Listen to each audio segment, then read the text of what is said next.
Dream Daddy. Hello everyone, Diddy from Goblin and the Stick. And welcome to Dream Daddy. Oh my gosh, this game has been making such a fuss as of late. And yeah, I think let's give it a play. I'm excited. Dad tip number 3. Start building credit as early as possible. Okay. Why is it freezing? There we go. Okay, so we're snoring. I'm not going to... Okay, well, fine. Bzzz. Dad! Dad, oh, wake up. Let's pretend to be dead. I let my tongue roll out of my mouth and stop breathing. Amanda shakes me. Come on, Dad. This hasn't worked since, like, I was 6. I'm sorry, Amanda. This is the end for me. Dad, I swear to God. Amanda, I bequeath to you all of my earthly possessions. Spread my ashes over the recliner. Why do I sound so pretentious? Okay, well, your corpse better get into the moving van because, like, we're leaving soon. I finally open my eyes and sit up. I'm lying in the middle of the living room, spooning a moving box. I yawn and stretch. Ugh. Morning, Manda Panda. Yikes, Dad. Yikes, Dad breath. Go brush your teeth. Dad tip number 14. Shave with the grain. I can attest to that. Really? Moving pictures is hands down the best. I didn't get that. Ooh. Okay.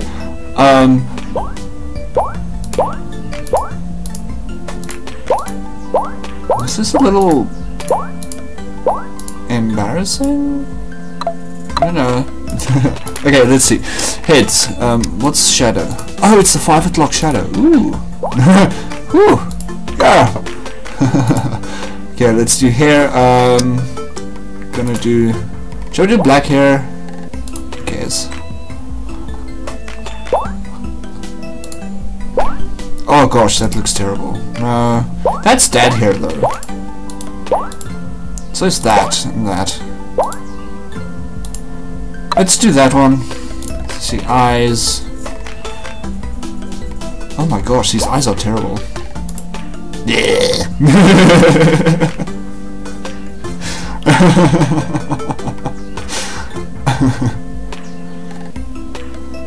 Something's wrong with my face cam? I don't know.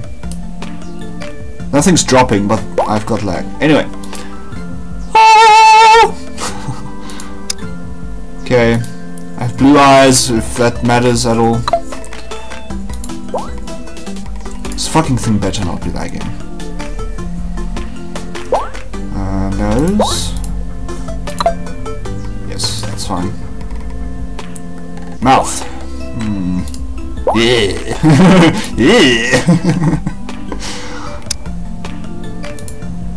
Why is there... Oh. Really? Wow, that looks terrible. No, I think I'll stick to the basic one. Oh my gosh, is this thing lagging like crazy? Oh fuck, I hope not. Maybe I should switch over to an Xbox game. Because I really want to play this, but I don't want it to fuck out like this. Okay, well let's at least finish the let's finish the Daddy.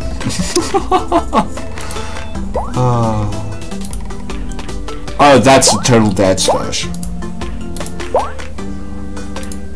That looks pretty cool.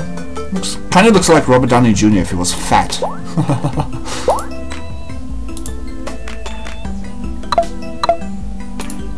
I should probably have some clothes. Oh my gosh, I look like a pedophile.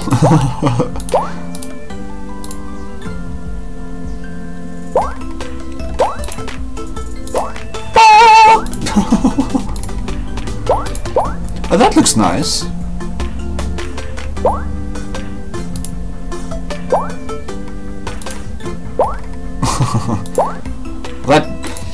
doesn't spell pivot at all. Totally not.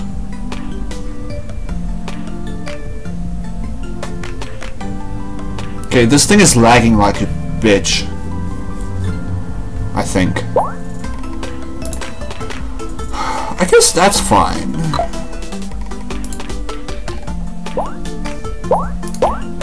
No, I don't want any piercings though.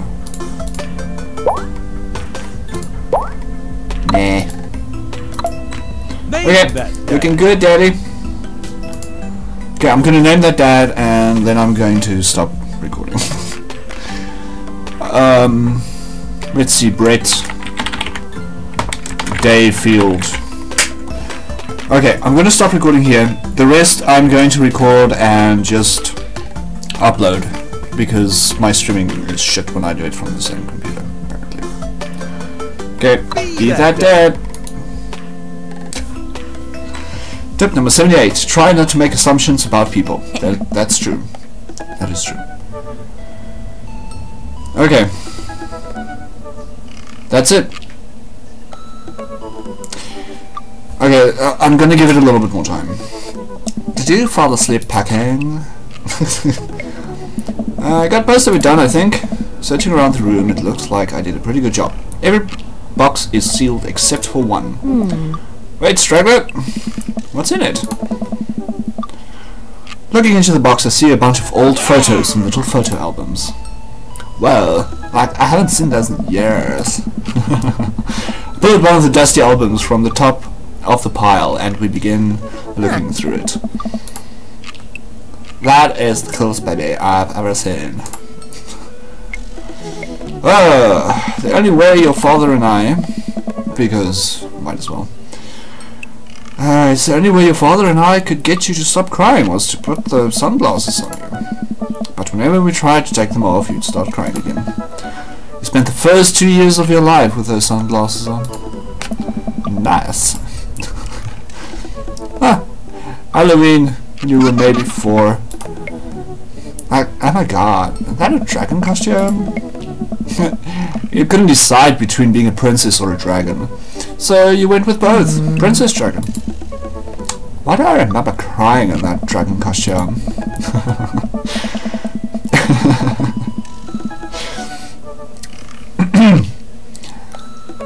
You saw yourself in the mirror and realized you were afraid of dragons. Seeing yourself inside the dragon's mouth was a realization of your greatest fear, I think. Right, definitely repress that memory. And this was you in your horse face. Dad, I believe you named that plush horse Sir Horsington the Brave. I don't think that... Amanda lunges for the photo, but I quickly snatch it away, and I hold it above her head with my superior dad arms. Nice try, but this is important blackmail for later down the road. Go ahead and try me. I've seen pictures of you and your ska band. Ouch, kid. This Communist Manifesto had a chance back in the day. I look off into the distance and reminisce about that rad horn section. Hey, it's Emma P. No, Dad, that's Emma R. I didn't meet Emma P until high school. Honey, I promise you wholeheartedly that I will never stop mixing those two up. Dad, Emma R's been my best friend since, like, I was 7. Give it up. Give it, like, a little bit of effort. She's such a fucking robot. Alright, Emma P was the one who tried to steal people's pets. No, Dad, that was Emma S. She moved to Kentucky 3 years ago. I miss her. I also miss my hamster. Oh. Sir Hamilton the Brave. Anyway, I gotta show this to Emma R later. She'll get a kick out of it. Oh, the first photography award you ever won. Oh, she's a little photographer. Yeah, and got a $20 gift at McFriday's. Then you got food poisoning from the crazy tostada blasts. I think you mean food poisoning, you know, with a Z. God. Still can't drive past McFriday's without gagging. Still proud of you though. Amanda reaches deep down into the box and pulls out one last photo. Neither of us say a word. We stare at the photo for a long time. I finally decide to break the silence. That was the day we adopted you. It's kind of a funny story. The day we brought you home, we got into a car accident. It wasn't anything big, just a little fender bender in the parking lot. But of course I was freaking out, and the little old lady who crashed into us was freaking out. And damn it, Dan, go away! Thank you. And I didn't know what to do. But your father, oh man, he was a peach. He holds my hand and looks me directly in the eyes. The calmest I've ever seen him in years. It's okay. It's all gonna be okay. He was right, you know. I stare at the picture for longer. Maybe too long. I miss him. I can't even imagine what it must be like for Amanda. She pats me on the back. Come on, Pops. Gotta, like, finish packing. The moving van won't wait forever. You're right. Amanda and I pile into the car and take one last look at the old house. So many memories here. Hard to believe your father and I bought this place almost 20 years ago. Hey, remember when I shuttered that front window playing catch? You always had very strong arms. Hey, remember when I shattered the other front window pretending to be a robot who breaks windows? Yes. You're a very imaginative child. Hey, remember when I broke the back window? We get it, Amanda. You break stuff. And there'll be plenty more stuff made to break on the players. Memories to make and stuff to break. You ready? Oh shit, that was are you ready? We sit in silence for a moment. I watched my daughter grow up in this house. It will forever hold a place in my heart, but it stings a little bit to leave it behind. I'm ready. The moving van begins to pull away and I get the car into position to follow it. I watch our house, our old house, disappear in the rearview mirror. So what? So, Samuel, I killed your pad. I clear my throat and do my best cheesy announcer voice. Nestled in the beautiful, scenic downtown Maple Bay, our new house features a 2-car garage. That's right, you heard me. A garage big enough for one, not for one, but 2 whole cars, as well as room for all of my very important dad tools. And my motorcycle. My sick hog, the old steel pony, Dad's little motor velocipede. Dad. The 2-wheel transportation station. I'm not shouting that. I have never ridden a motorcycle in my life, and to be honest, I'm afraid of them. Anyway, it's also smaller than our last house. Cause what might argue? Hey! Good spin. I think it's great. Like, we want to be closer to a lot of cool stuff. Won't we be closer to a lot of cool stuff that we can, like, walk to? So, like, I don't have to, you know, like, waste gas. I mean, trying to park downtown is, you know, Amanda, you know, you're gonna have to learn how to parallel park at some point, right? Not gonna happen, Pops. I think someone needs to do a 3-point turn on the attitude. Like, I don't know how to do that either. Like, have you met the neighbors yet? Not yet. But the neighborhood seems pretty quiet. So you won't have to chase down rowdy teen. Oh, shit. So, like, you won't have to chase any rowdy teens off your lawn. You are the fairy teen you mock with that, honey. There's so much reading. Like, I'm in my last year of school. Like, I'm practically dust. Yep, you're a real Dante there. Senior. Dad, I know where this is going. Citizen. I'm just gonna ignore that. But I won't forget it. So, what's item number 1 on the new house agenda? Well, first we'll need to forge a path through the solid wall of boxes blocking the living room. I still have to install the washer and dryer. We need to do grocery shopping. Like Pops, could you chat? Like, you have to promise me we're gonna take a break and explore the neighborhood. Okay, you're right. We'll get some work done and then check the area out. We pull up to the new house and step outside. The lawn is freshly mown and the for sale sign is still in the yard. Hey, yeah! And with a swift kick from Amanda, the for sale sign is no more. Nice form, sweetie. Like, got a problem with the third eye. I'm so proud. Man, all that karate chopping like tuckered me out. I could like really go like for like a sandwich, like an ice cream sandwich. Sweetie, it's 10 AM. Oh fuck, I need coffee though. Luckily for me, already have some. Okay, so let's be the responsible dad, I guess. We need to unpack. As much as I would like to enjoy a delicious and healthy ice cream sando right now, we got work to do, kiddo. And we need to make it snappy because there are 5 sealed crates of DVD box sets blocking off the bathroom and I gotta pee real bad. Don't let the entire cast of the 13 seasons of Shark Tank, but with actual sharks, stand in your way. Let's get to it.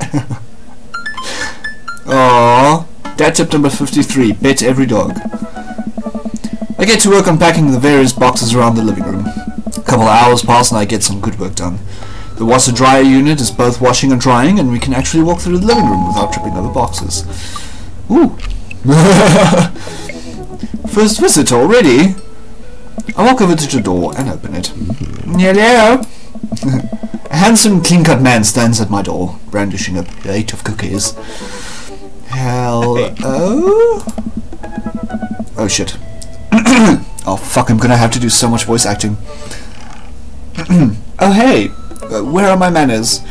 My name is Joseph and I am your next door neighbor. Oh, yeah, hi. I'm Brett. Oh. That's what my name is. Ah, I saw the moving van and I thought I'd bring over some cookies. My daughter Christy wanted me to let you know she baked them herself. Oh. Joseph leans in and whispers, but between you and me, she just sprinkled the chocolate chips. This is so much fun. We both share a laugh. Kids, right? I'm dropping frames. Why am I dropping frames? No. Don't drop. Oh fuck, I'm dropping frames. Don't drop frames. There we go. That good? Alright. Guess I'm back. I hear that. I mean, there'd have to be something wrong with you to try to raise more than 2. Oh wait. I have 4 kids. What have you done?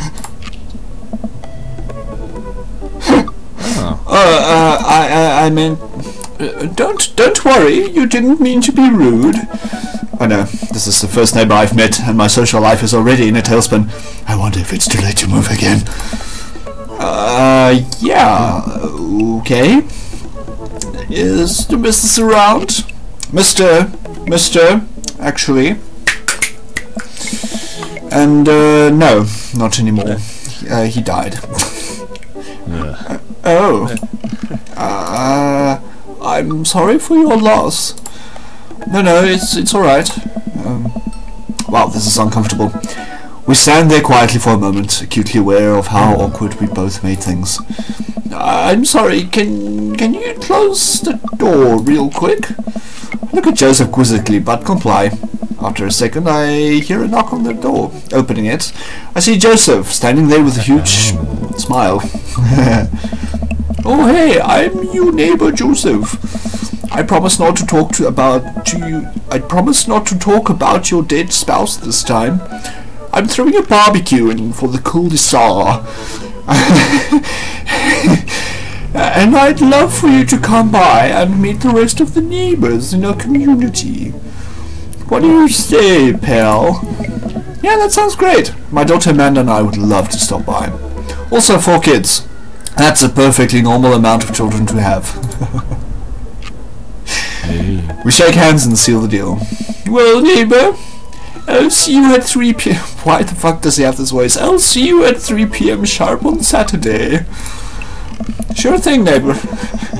Joseph starts walking away, but stops to think for a second and turns around. Hey, in all seriousness, raising a kid on your own can't be easy. I'm Irish now. Sort of. Like, if you ever need to talk about stuff, I'm the youth minister at the church down the street. I sound like Professor McGonagall. Oh, I don't know, I wouldn't really consider myself a youth. You look pretty young to me, but suit yourself. I'm gonna pop a fucking vein in my neck, Jesus. And with that, Joseph's gone. You seemed nice. Amanda walks back into the living room, crumbs on her face and cookie in her hand. I'm not going to say anything. That was the smoothest... Oh, yeah, that was the smoothest... For fuck's sakes. That was the smoothest recover I've ever seen. I should be taking notes. Say it like you're already veteran grad. Where'd those cookies go? They're gone. Like, I'm sorry. If it makes you feel any better. They weren't very good. Huh. So you ate all of them anyway? I guess that makes it break time. Any ideas? Oh, like, any ideas? Joseph probably wants his plate back. I think we can get a ton of good neighbor points if we bring this back. Like, we're gonna be the best neighbors in the school saw. We're going to kick all the other neighbors' butts with kindness. Amanda and I step outside. Shoot! I'm actually not sure where his house is. Like, I'd hazard a guess it's the big one with all of the well-groomed blonde children sitting in the yard. Wow, that was... What the fuck am I doing? Good night, kid. And, like, remember, we need to make a positive first impression here, like, so, like, keep it light.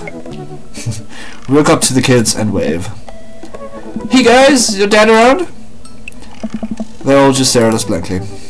We just want to return this nice plate and thank you for the cookies. Geez, these definitely are Joseph kids. They all look exactly like him. What? They were really good. I mean, I heard they were good. I didn't get to eat any. Ooh, he's pissed off now. I chuckled nervously. Like, okay, we're just gonna like set this plate down on the ground real gentle and then back away slowly. Like, right, Dad?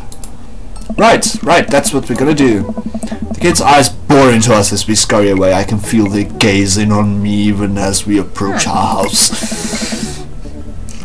I really need to learn how to read properly. Like, I need to get something... I need something to get my mind off of those carbon copy kids. Alright, fine. Let's go to the park. Yeah, let's go, like, pet some dogs, Dad. Dad tip number 6, don't trust anyone who likes their meat well done. I think that's what it was. I didn't see. Amanda and I begin to stroll through the neighborhood. Can't believe how beautiful it is outside. Kids are playing in the street, the flowers are in bloom, and the faint smell of a nearby barbecue drifts through the air. This place is nice. Like, too nice. I don't trust that. Good eye, honey. You can never be too careful. See that baby in the stroller over there? Government operative. Where are they? Bye-bye. We walk for a while and eventually end up at a small park. Toddlers chase each other through the playground and dogs of all shapes and sizes romp through the grass. It's pretty crowded, but Amanda spots a nice empty bench. We start to make our way over to it when... Heads up! Ow, fuck, Jesus. Frisbee suddenly hits me in the face. Woof! What am I doing? A corgi with a neat plaid handkerchief tied around its neck bounds up to me, wagging its tail. Oh, hello! Hey, buddy! Arf! Arf! He runs around in a circle and nudges my leg with his nose. Oh god, this is the cutest dog. Impart upon me your wisdom, tiny dog. I love this. Ruff, ruff! Oh, how long do I have left? What's that? I'm already too late. My fate was predetermined for me long ago. I have no real agency in this cruel lifetime. Ruff, ruff! You're right. I am the master of my domain, for fate is unknowable. Thank you, wise dog. You definitely could have caught that. A guy in a white shirt jogs over to us and takes the frisbee from me. Woo! Go! Yeah. Oh, okay. You know, like frisbees are traditionally caught with your hands and not your face. I have another British accent. It's a new technique. It's like disc golf, but the goal is my face. Looks like you're winning. Ooh, eggplants. Haha, I'm just messing with ya. I'm Brian, by the way. I'm Brett, and this is my daughter Amanda. I look over to Amanda, only to find her sitting on the ground, rubbing the dog's tummy. Like, hi. Your dog's cool. Ah, old Maxwell sure loves the attention. It's great to see another father and daughter out here on such a sunny day. Just checking things. Where's yours? Brian gestures over to a grassy knoll where a young girl sits on a checkered blanket. She's reading a book bigger than her head. She puts it down and heads over to us. This is Daisy. She's reading The Brothers Karamazov. Her teacher tells me that she has the reading comprehension skills of a high schooler. How old is she? 10. She's a precocious little youngster. Like, wow. My natural... Oh, shit. My natural dad instinct kicks in. I must brag about my child's accomplishments. Oh no, it's happening. Fuck. Oh shit. Go on, Daisy. Tell him about yourself. That's my girl. Amanda. Oh shit, Amanda, get in there. Okay. Brett's HP 80, Brian's HP 80. This is amazing. Oh shit. What does this mean? Item. Grade band A spelling bee photo. Fumbling through your phone's browser, you managed to pull up a photo of Amanda winning her 10th grade spelling bee. Wow, congratulations, Amanda. Daisy is getting prepped for her annual spelling bee right now. Hopefully this will be a 3rd win in a row. Yikes, you lose 5 HP. Daisy just started a weekly chess... Oh, shit. Daisy just started a weekly chess club at her elementary school. Computer lab. Good news, everybody!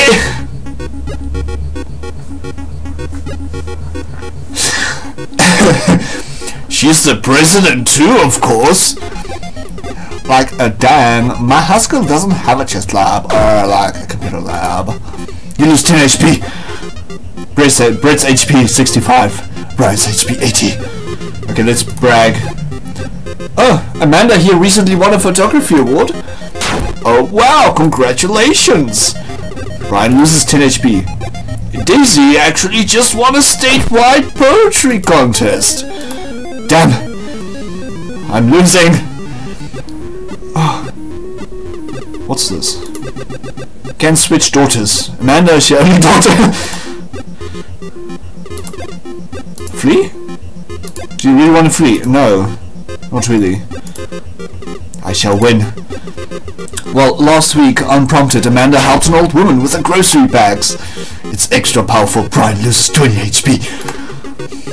Daisy sold enough candy bars this year to get to the top prize. A canoe! We're taking it out next weekend. How is that even possible? Amanda could barely get one of those sticky hand things. It's extra powerful. You lose 20 points. Damn it. I'm dying here, Amanda. Band-Aid. Maybe you can, like, heal? With the flourish, you produce a Band-Aid from your pocket. Take a knee and start to apply it to Amanda's arm. What are you doing? Being a protective parent. Anyone would agree it is an unusual gesture. You lose 10 HP. Did I mention Daisy said her first words at 10 months? Daddy! Manus was potty. Still cute, but maybe this isn't the time to bring it up. You lose 10 HP. No! Brag. Brag, you bitch. Amanda's in all honors classes this semester. Brian loses 10 HP, yes. Oh, really? I'm actually talking to Daisy's teacher about having to skip a grade. Even Amanda kind of bristles at that one. You lose 20 HP. No! Dang, he's really got us beat. Boy, it's been such a treat getting to meet you two. I should stop talking like a pretentious cunt. Did you have to add insult to injury by being such a gracious winner? So I take it you guys are new to the neighborhood? Yeah, we just moved in. Do you live around here? Yeah, we live in the cul-de-sac down next to the coffee shop. Huh? Like, what a coincidence. That's where we live too. Small world. Yeah, Daisy and I are in that little ranch-style house on the corner. I know that house. It's just like ours, but slightly bigger and better landscaped. Does this guy have to outdo me at everything? Ah, what a lovely place. Well, I don't want to take up any more of your time. Really nice meeting you guys. You'll have to stop by at some point. Yeah, definitely. Bye. Bye, Felicia. Brian and Daisy walk further into the park with Maxwell happily trotting along in tow. Do you get the feeling that he was trying to one-up us? Trying and succeeding. I can't believe that kid's only like 10. What was I ever doing at her age? I believe he had a bit of a thing for horses. Shame that didn't pan out. Could have majored in comparative horse studies. It's not too late to minor in horse creative writing. Too close to the truth, Dad. Let us never speak of this fantastic adventure of Sir Horsington the Brave like an epic adventure 7 parts by Amanda Dayfield. We laugh off the horse epic and walk around the park a bit more, enjoying the day. Again, yeah, now I need fucking coffee. I gotta get my hands on a nice hot cup of coffee. Oh, cup of the all bean juice, or I'm gonna be useless all day.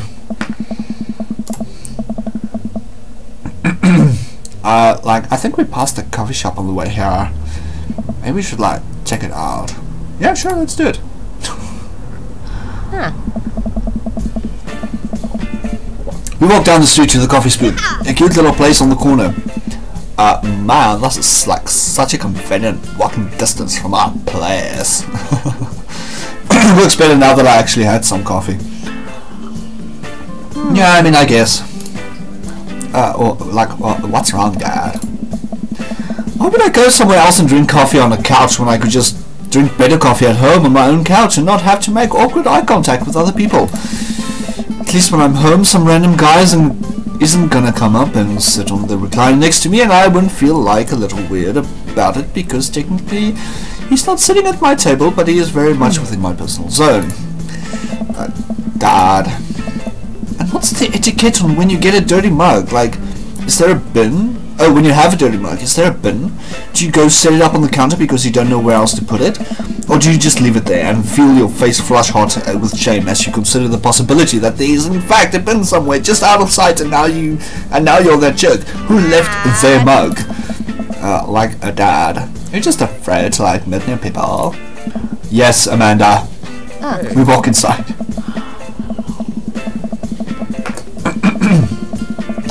Inside of the coffee shop is incredibly warm and inviting. Oh Jesus, another man.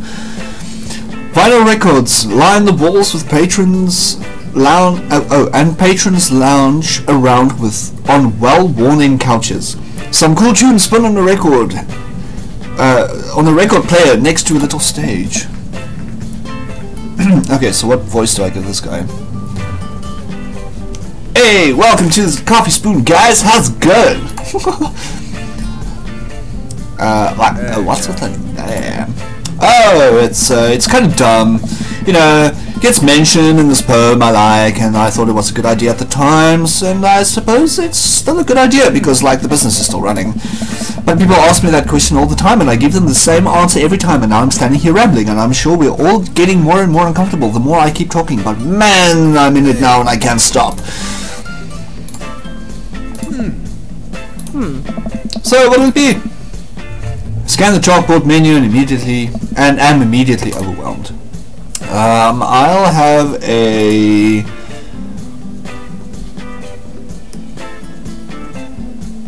iced chicken and Sarah. Ooh, something happened. Ooh, little hot. Ah, good choice. I don't get it. Oh, it's a pun. Chicken and Sarah are a really awesome Canadian Indian band formed in 1995. They were nominated for a Grammy in 2013 and are known for being masters of not only pop hits but meaningful lyricism. I'm doing that thing again, but coming right up. And for you, I'll have a macchiato di mocha, please. Oh shit! I forgot the voices. Fuck. Coming right up. Do you want that in small, medium, or biggie smalls? Medium. I like. What is a big and small? It's big or like it's small? I should change that, shouldn't I? Matt sits to making our drinks, and Amanda and I take a seat on one of the couches. What's his deal? Like, let the man make his puns. They're cooler bands than you listen to, like, anyway. Hey! Scott was cool once. The couch is actually pretty comfy. Maybe not comfier than our couch, but it's alright.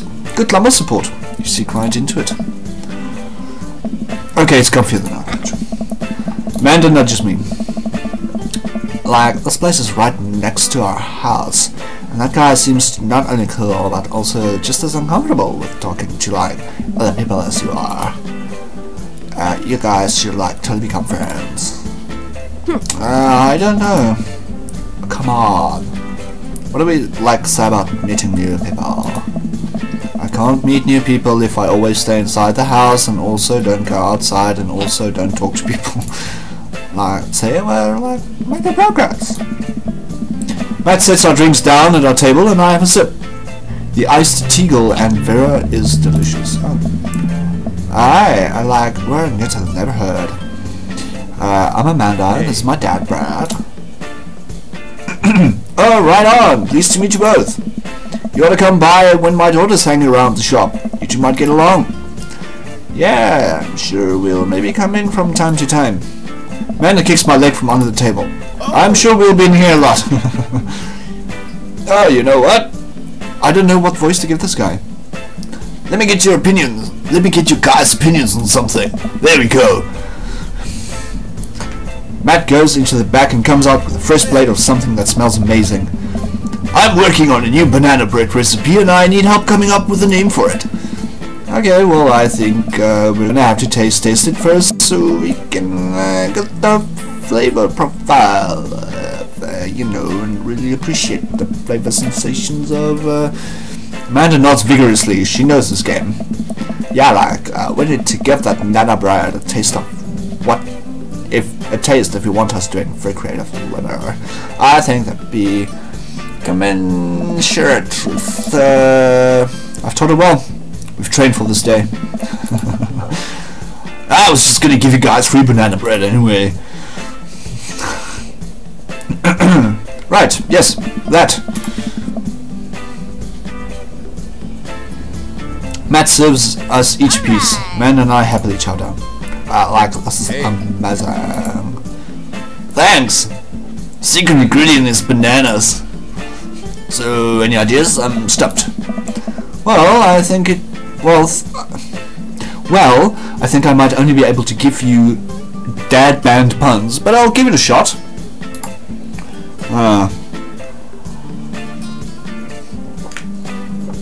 Right said banana bread. Yes, definitely. Not even a question. Right said banana bread. Ooh. He did something. Like, right said Fred, but now it's about banana bread. I think the youngsters would like it despite not getting it.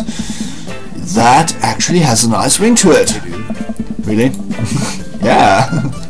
Right said banana bread. Strong decisions. That's all, baby. I wanted to say baby because I thought it would sound cool, but once I said it I realized that it doesn't sound good coming out of my mouth, and maybe I should just leave saying baby to the professionals. Enjoy your coffee. Thanks, baby. See? It sounds good when you say it. Across the way, a man catches my eye. He sits by himself, brooding over a cup of coffee. Oh, for fuck's sakes, another guy. Our eyes meet, just for a moment. I hastily look away, hoping he didn't catch me staring. Who is that? We finish up our drinks and head out. Thanks for stopping in. Take care. Okay, now that we're full of caffeine, which... I need a nap. Now that I'm full of caffeine. Like that, we just had coffee. Have you ever known me to play by the rules? Your father is a rebel, sweetie. Now, all aboard the train to Sleepy Time Junction. When lifting weights, use a proper form and full range of function. As we're walking home, I hear heavy footsteps come up behind us. Oh, for fuck's sakes. Hey! Great, bro, I don't know who this is. Oh, for fuck's sakes, it's him. I turn around and I'm greeted by a familiar face jogging up to us. Oh. Craig? Oh. Oh. Bro! Bro! Holy wow. I haven't seen Craig in forever. Hey, it's been too long, dude. Hey. Yeah, wow, you look great. Haha, yeah, I cleaned up my act. Cleaned up his act? Are you kidding me? He's ripped. Amanda, this is my friend Craig. We went to college together. We were roommates for a while too. Amanda, dude, you probably don't even remember me, but you're so big now. Like, this is where my range of voices just like hello and hello and like hello kid. No, thank you. That's the last time I saw you. I think you were about her size. This is River. Say hi, River. He picks up her tiny wrist and waves it around. River giggles happily. Babysitting? No, dude. River's my kid. Man, it has been a long time. Feels like 1 minute we're rolling up to exams with bad hangovers, and the next we're both fathers. Where you been, man? I was working out in California. Just relocated to the business. Just relocated the business back to Maple Bay. No way. Amanda and I just moved into the side of town. Hi. How's Smashley doing? I mean Ashley. Ashley is the name. She actually still goes by Smashley, and we got divorced last year. Oh, dude, I'm so sorry. It's old news. We take turns taking care of River and the twins. It's all copacetic. Twins? You have 3 kids? Ain't life something, bruh? Bruh. Right? Cake Stan Craig is a father. I have 3. Cake Stan Craig. Oh yeah, it was my old college nickname. That's the protein shake. You got it because he did a lot of kickstands. It's that thing we do it's that thing we do a handstand on the keg and then drink from the keg. He was very good at it. And bruh, I hate to be that guy, but I'm in the middle of my daily jog and I really gotta keep my heart rate up. Brought River along for, resistance training. You jog daily? I jog like yearly. January 1st. Oh, on January 1st, when I promised myself that I'm gonna jog daily for the rest of the year, but gave up after 30 minutes and just woke up. Well, it's never too late to get back into it, dude. Just gotta join me sometime. I don't know. Bruh. Come on, it'd be fun. We could grab breakfast afterwards, catch up. We could do a bra lunch, like the old days. Alright, sure. Sounds great. Great. Let's get that going soon. I better get moving. Good to see you guys. Greg gives a little wave, puts his earbuds back in, and jogs off. Huh. Can't believe Craig is ripped and has kids. I'm reeling. What's that? The Craig I knew is not fit to be responsible for any living thing, including and especially himself. One time I watched him drink an entire jar of marinara sauce for dinner. Amanda, he opened up a new jar of marinara sauce, and then he drank it like it was a thing that normal people do. It was unholy. And then I asked him what the hell he was doing, and he said, and I quote, "It's basically a smoothie, bro." I mean, like, technically, it's not wrong. He jogs! He was jogging! He's like a totally different person! Anyway, we better get home. I'll have plenty of time to reflect on how old I feel later. Oh, fuck. I'm so tired. My voice.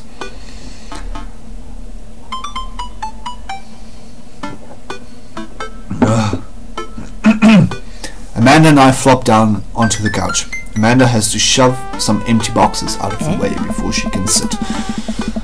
Too bad we're going to be like putting my stuff right back into these boxes in a few months. No, don't say that. Oh, Dad. Like, it's gonna be okay. Like, I'll be fine. I know. It's just you're my little girl. It's gonna be weird not having you around. Like, I'll come visit and I'll text you every day. And I'll take lots of pictures. I mean, obviously, I'm a photography major. You promise? Of course. Like, are you gonna be okay by your lonesome? Oh, come on, I'll be fine. I'll get a dog or something. Like, a dog? Forget art school. Like, I'm staying for a dog. Is that what it's gonna take? Medium-sized dog, handkerchief around the neck. I get to know it. Like, that's what it'll cost for me to give up on my dreams. I'm a woman of simple wants and needs. Well, a dog is a lot cheaper than college. Amanda laughs. Suddenly a pile of envelopes slide through the mail slot. Speaking of college, Amanda darts over. Oh shit. Amanda darts over to the envelopes and shuffles through them. She pulls one out and throws the rest back on the floor. This is from McGowan College of Art and Design. Open it! Brump's like scared. It's just an envelope. Yeah, it's just like my typewriter. Like, not a big deal. She takes a deep breath and rips the letter open with her teeth. We have a letter opener, but okay. I hold my breath while Amanda's eyes dart back and forth, scanning the letter. What does it say? Like, the admissions committee has reviewed your applications, blah blah blah. I'm not aware. Her face drops. Regret to inform you that we are unable to offer you admission to McGowan College of Design. Amanda throws the letter on the coffee table. Oh, sweetie. Like, that's okay. Like, I saw it coming. I knew I shouldn't have put that experimental stuff into my portfolio. The admissions officer told me they just want to see portraits or like, whatever. I pull Amanda in for a big hug. No. You're an amazing photographer. I know how much work you put into your portfolio. Some other school is gonna want to snatch you up for sure. Yeah, no, it's fine. You're actually fine, you're just saying that. I'm fine, like, really bad. Face is the opposite, but I probably shouldn't push on this. Like, before I forget. MR and MRP, like, are sleeping up at night. So, like, you need me out of the way because I'm painful uncle. I would like choose a more delicate present, but yes. Well, I'll have you know that I conveniently already have plans for tonight, so you'll have the new place to yourself. Yeah, like, what are your plans? Quick, think of plans. I'm going clubbing. I'm gonna put on a nice outfit and go tear it up on the dance floor. All the hottest dance moves. The lawnmower, the sprinkler, the running man, you know, the ones all the kids these days are doing. Okay, so like, I know the sprinkler and the running man, but I have no idea what the fuck the lawnmower is. Like, oh, never mind. Alright, but like, I'm not gonna come pick you up if you pull anything this time. Like, not again. I'm just kidding, I'm actually going to go out and watch the game. Like, a watch game. You know, game. The one that's on tonight. The game on TV. Somewhere other than here.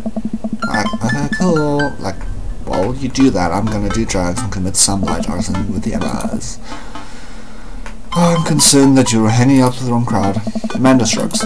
I would have expected you guys to be up to white-collar crime by this point. Maybe money laundering at the least. I'm a street rat. I'm a street rat, pops. You're kidding about doing drugs and crime, right? Yes, Dad. Just making sure. Give her a pat on the head. Have fun with your sports. Oh shit, like have fun with your sports. You're being sarcastic. No, like making fun of sports is played out. Alright then. I do some lightning around the house and decide to clear out right before Amanda's friends arrive. Before I leave, Amanda stops me. Like, Dad. Don't forget that you have that meeting with my, like, English teacher tomorrow. Right, Mr. Vega. Yep, totally remembered. I'll be there. Dad, tip 76. If you don't have anything nice to say, don't say anything at all. That is true. Well, I guess I really didn't think this plan through. I'm not entirely sure where the closest bar is, and Amanda still hasn't shown me how to use the GPS on my phone. So I'm just gonna pick a direction and walk in it. Let's go this way. Cool. Okay, we're marching. We're marching in the direction of the game. Any game, really. In the distance. Could it be? Hey! Jim and Kim's. Big burnt out neon sign hangs above tiny dive bar. That doesn't make sense. Jim and Kim's, huh? Alright, that'll do. The bar is small and dimly lit. The crack of pool balls sounds in the back as patrons laugh and joke. Okay. A string of multicolored Christmas lights hover above the bartender. I can't tell if it's Jim or Kim. But I pull up a seat at the bar. So, what'll it be? One beer, please. Sure thing, boss. Bartender slides me an ice cold beer. I take a sip and enjoy the refreshing taste. Say, are you Jim or Kim? No, I'm Neil. Oh. I awkwardly turn my attention to the game, which is playing on one of the TVs on the wall. As luck would have it, my team of preference is not only playing, but is currently in the lead, which is always a good thing. The brightly colored mascot, which is some kind of animal, does cartwheels. I silently cheer on my favorite team. Hoping that I don't get into any confrontational arguments with a fan of the opposing team. Several people in this bar are wearing the distinctive colors of the team I dislike, although I believe from their demeanor, like me, the passion for the team is all in good fun.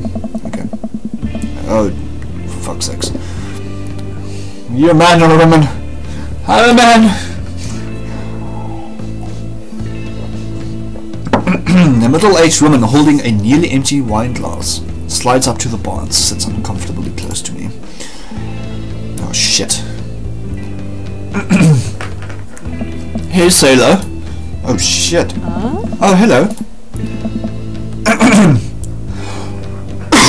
Excuse me. My voice. Good to see some fresh meat in here. I'm Mary. Come here often? No, I actually just moved to this part of town today. I'm Brett, by the way. Oh, are you watching the game? There we go. Yeah, my preferred team is in the lead. If they keep this up, they'll win the game with ease.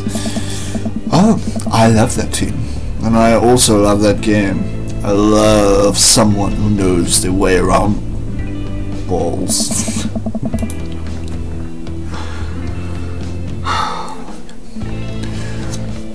I'm getting the impression that she's slightly drunk. So, buy a gal a drink. Fuck off, Mary. Maybe some other time. Such a self-seller. Mary saunters off, setting her sights on the newest bar patron to enter. I happily watched the game over another beer.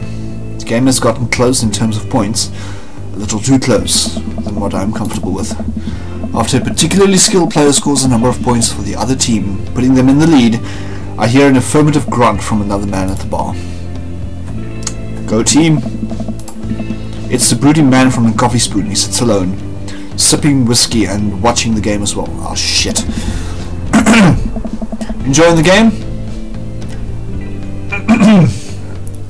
Excuse me. I know that we're winning.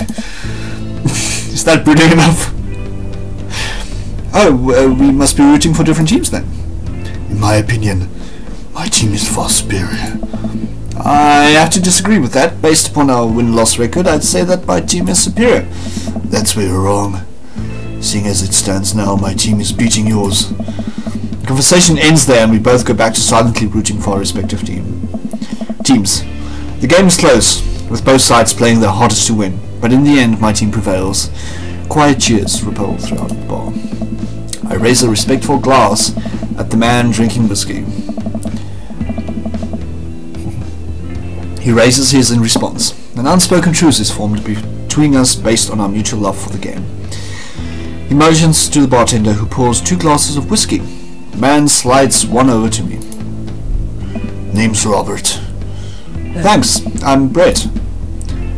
Oh shit. You must be new here. Mary already hit on you? Yeah. Oh. Robert chuckles. She's a peach. Well, you picked the best bar in town. Slimy as it is, you'll never find a better spot than Jim and Kim's. Is there actually a Jim or a Kim that runs this place? Nah, that'd be Neil. Neil waves from across the bar. Good guy, Neil. Not enough Neils in this world. Okay. You a whiskey fella or a beer fella? Beer. But I'll drink most things. You like shots? Yeah, I love shots. Ooh. He's smiling, and little hearts. Thank God. Robert nods to Neil, who serves up 2 shots of whiskey. He hands one to me. Here's to your health. We take the shots. The whiskey burns going down, but I try my hardest to look tough. Wait, I think this is what making friends is. Okay, Brett, this guy's out of my friend league, but I think if I play my cards right, we'll be pals in no time.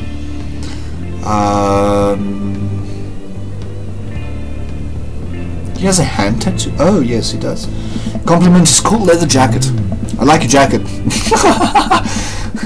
Thanks. It's been in my family for a long time. Passed down from firstborn to firstborn. Cursed, some would say. Man, this guy is mysterious and cool. Way cooler than I am, at least.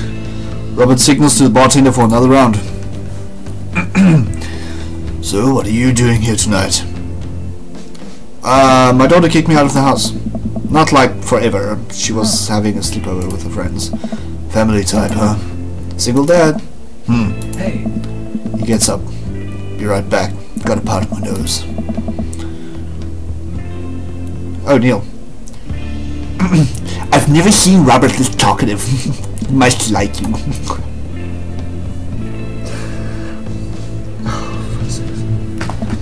Huh, I guess so. I gotta admit that Robert has a gruff job chain. If a guy like that thinks I'm cool, then I really must be.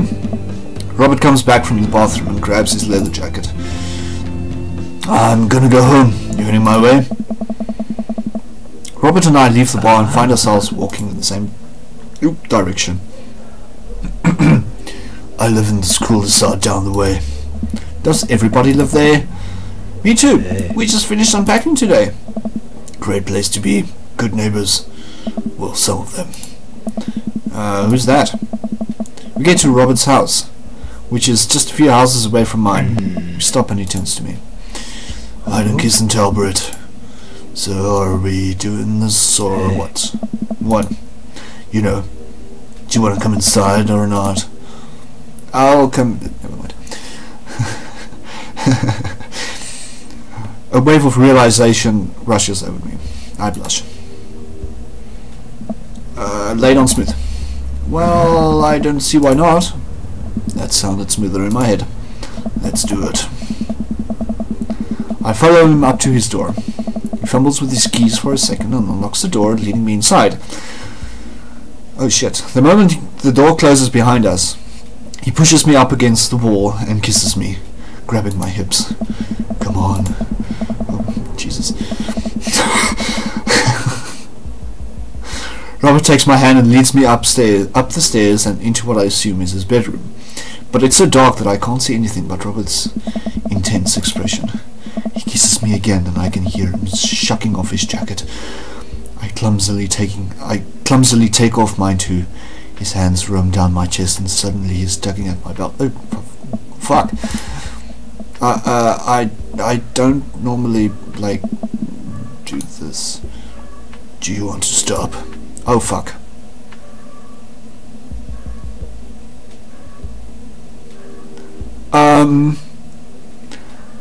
The hoe in me says no. But the responsible parent in me says yes.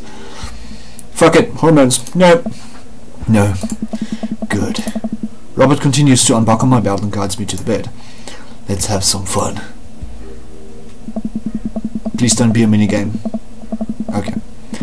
Sunlight streams in between the slats of the blinds. My head is pounding. I really overdid it last night. Wait a minute, this isn't my old house, or my new house.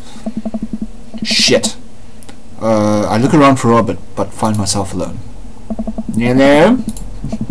There's a clatter from the bathroom and the door opens. Robert is fully dressed and grabs his keys. That was fun. Yeah, it was. You should go. That's certainly not what I was expecting. We'll talk to you later? Robert cracked a smile. Sure. Your clothes are over there. What? I hastily get dressed and show myself out. The sun is unbearably bright. I need to lie down. I start to make my way back home when I suddenly remember. Amanda! Oh, I got an achievement. Bad dad. Oh shit. I rush back home and throw the door open. Something smells delicious. Amanda! Amanda runs out of the kitchen and looks slightly disappointed. Oh man, like, I was kinda hoping I got kidnapped and I was gonna like have to come and rescue her, yeah. No, I made a friend at the bar last night and ended up sleeping over at this place. Huh. Where are the Emmas? Like, they left a little while ago. Oh, you guys have fun? Like, yeah, watch some movies, ate snacks, stole a car, you know, the usual sleepover stuff. Your teens and your larceny. So, this breakfast that's cooking, what's that all about? Well, there's like hash browns and eggs and like bacon. Dad! Can I... Yes, Dad, like you can have some breakfast. Bless you, sweet child. My head throbs. Ugh, I gotta do something about this hangover. Amanda, your loving father might have overdone it last night. Well, you... never mind. Oh, like Thumbler's hangover. Father of the year. You wouldn't happen to have any aspirin or... Like, I've got just the thing, Dad. Like, hang on. Amanda runs to the fridge and pulls out a jar of pickles. What? Amanda, what? Like, I drank that. The pickle juice? Yep. That's what I used was, would assume someone like what, yes. Like, I would also assume that it works pretty well. Now, although I've never tried it, like, before, and, like, won't try it, like, obviously. Who raised you? Like, you did? Right. Do as I say, not as I do. You got it, Dad. This better work. A down a sip of the tart juice. Ooh. No, like, more than that. Like, way more than that. I mean, like, I assume. Watch it, you. I drink more pickle juice and help myself to the delicious breakfast that Amanda has graciously allowed me to partake in. After inhaling some hash browns and dunking several pieces of bacon into runny egg yolk, I'm starting to feel a little bit better. Amanda grabs her backpack and keys. Like, I gotta go to class. Like, don't forget the meeting with Mr. Vega, okay? Like, he said it was important. Like, I love ya. I'll be there. Knock 'em dead, kiddo. I was there. We do a secret handshake and she's off. Get a little work done at home before I glance at my watch and see that it's almost time for the meeting. I hop in the shower, change clothes, and head on my way. Still a little hungover. I arrive at Amanda's school and check in at the front desk. They give me a bright orange visitor sticker and send me on my way. I'm barely awake and not feeling pretty haggard. But hopefully nobody will notice. I check my watch and am relieved to see that I'm only 2 minutes late. Wait, was it room 103 or 108? I spot a youth standing at his locker and approaching for help. Excuse me, do you know where Mr. Vega's classroom is? The youth turns around and looks up and down with heavily lined eyes. Oh, for fuck's sakes. Oh. Come on, kid. I'm late for the meeting. Mr. Vega. I don't know, like, have you tried the exit? Okay, wise guy, you gonna help me or not? Ugh, fine. Like, up the stairs and to the left, can't you see? I head up the stairs and walk around, unable to find Mr. Vega's class anywhere. After a couple of minutes of searching, I head back downstairs. That punk youth sent me on a wild goose chase. Get back to where the low-rent Gerard Way is standing. Okay. Fully ready to give him a piece of my mind when suddenly a head pops out of the classroom next to his locker. Oh, damn. Fuck. Lucian, don't you have a third period to get to?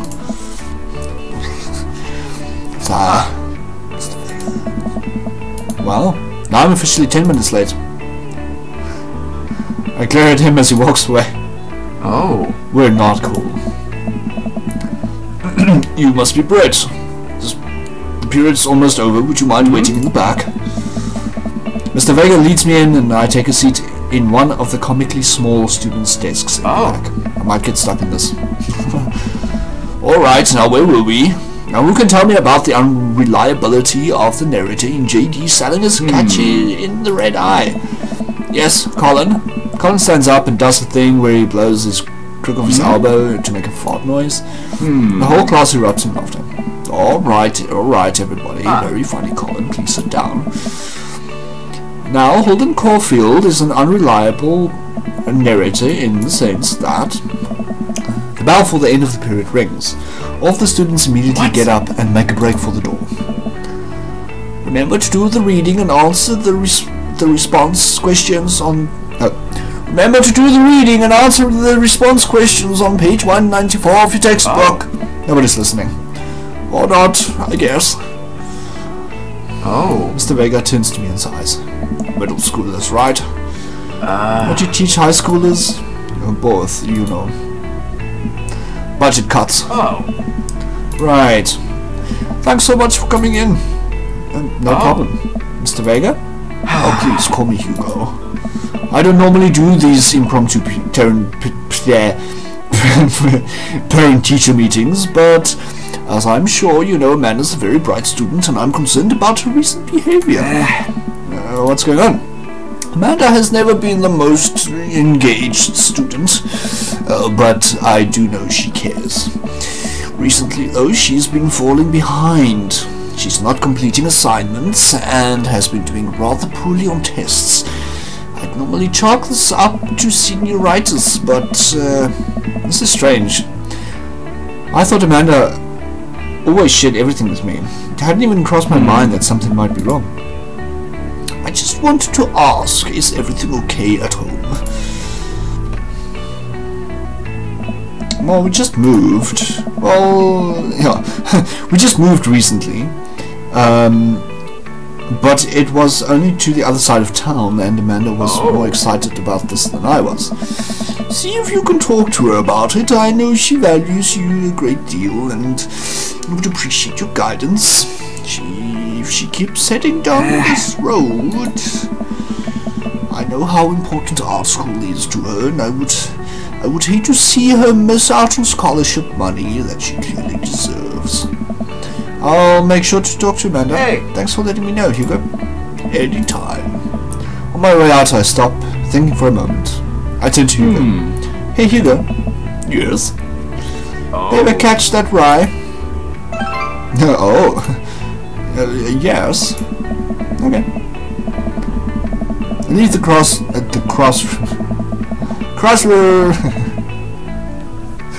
So racist. I leave the classroom and make my way out of the school. I'm still a little bit in shock that Amanda was able to hide this so well from me. She's always been such a force for positivity in my life, especially after we lost her father. Amanda must be done with classes for the day by now. I'm sure she would appreciate a ride home, and maybe I can talk to her about like, what's going on. I pull up to the carpool, and Amanda hops in the passenger seat. Lux, did you have fun gossiping about me? Mr. Vega and I actually just gossiped about our celebrity crushes. Lux, you talked about Maria Batali the whole time. It was a very productive meeting. Like, I'm pretty hungry. Can we, like, grab some dinner? Sure thing. Let's go to the mall food court. Does that sound good to you? Yeah, sure. What mall? Jeez, can the dad take his daughter to the mall? Like, all the buy me things? I will buy you a thing. Singular. Sounds like a deal to me. Drive in silence for a short while. Amanda plays the game on her phone. I should probably say something. You know, sometimes when a kid gets older, they find that they have to keep things hidden from their parents. And that's okay, because sometimes that's what kids do. And that's okay, but also sometimes it's good to have a parent's perspective, because, you know, maybe the parents have also dealt with similar situations. And maybe they're a little cooler than what you give them credit for. Anyway, what I'm trying to say is that it's good to share. Love you. Have you ever been reading my tits? You have a Twitter. What? Never mind. Look, sweetie. Mr. Vega said you haven't been participating in class and that you're not turning things in. Oh, like, I'm fine, Pops. Senioritis and all that. I thought you liked Mr. Vega's class. That's fine, it's fine. Pull up to a stoplight and I Amanda. She's still texting. I just want you to know that you can talk to me about anything. I can tell her whatever it is, she doesn't want me knowing about it. That's frustrating. I heard Emma R is going to that fancy art school in California. That's exciting. Yeah. Are you bummed that you guys aren't going to going to the same school? Yup. Amanda keeps texting. She stifles a laugh. What's so funny? Don't think you'd get it. Okay. Who are you texting? Like, Noah. Who's Noah? My friend. Does he go to your school? Yeah. Do you like Noah? What? Like that? No. can't believe you would like Dad. I mean, like, jeez. Why would you like? Gross. Sorry, just asking. He's like just my friend, Dad. Guys and girls can like be friends. He's my friend. Okay. Jeez. Like jazz. This is going well. Well, good talk. Love you, kiddo. She leans forward and turns up the radio. Guess that conversation's over. To the mall then. I didn't have it like what? We arrive at the mall, big indoor shopping center with a couple different floors. It's kind of dead, but that doesn't stop a mall security guard from yelling at a group of loitering teens.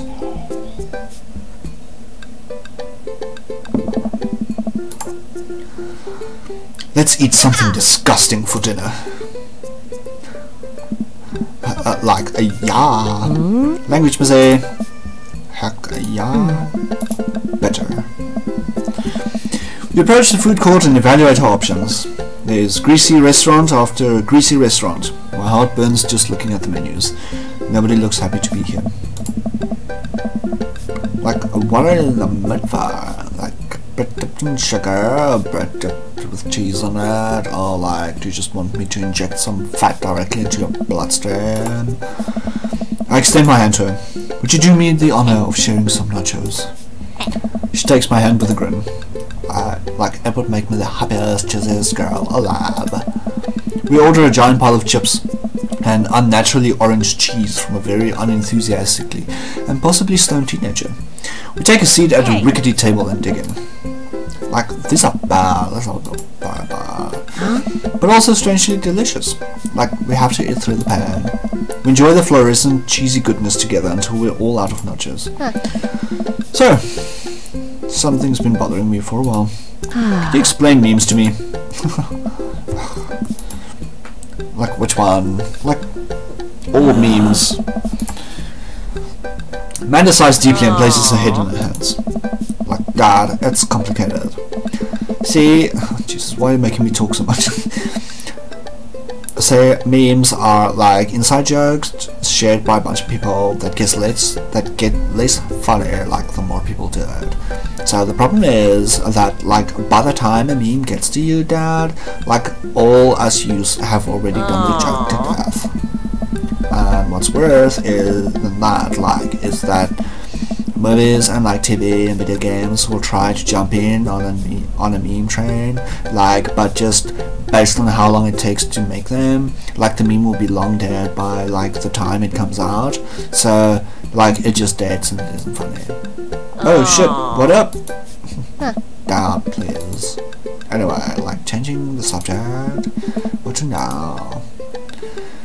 Wanna go to the goth store? The fuck? She doesn't look like a goth.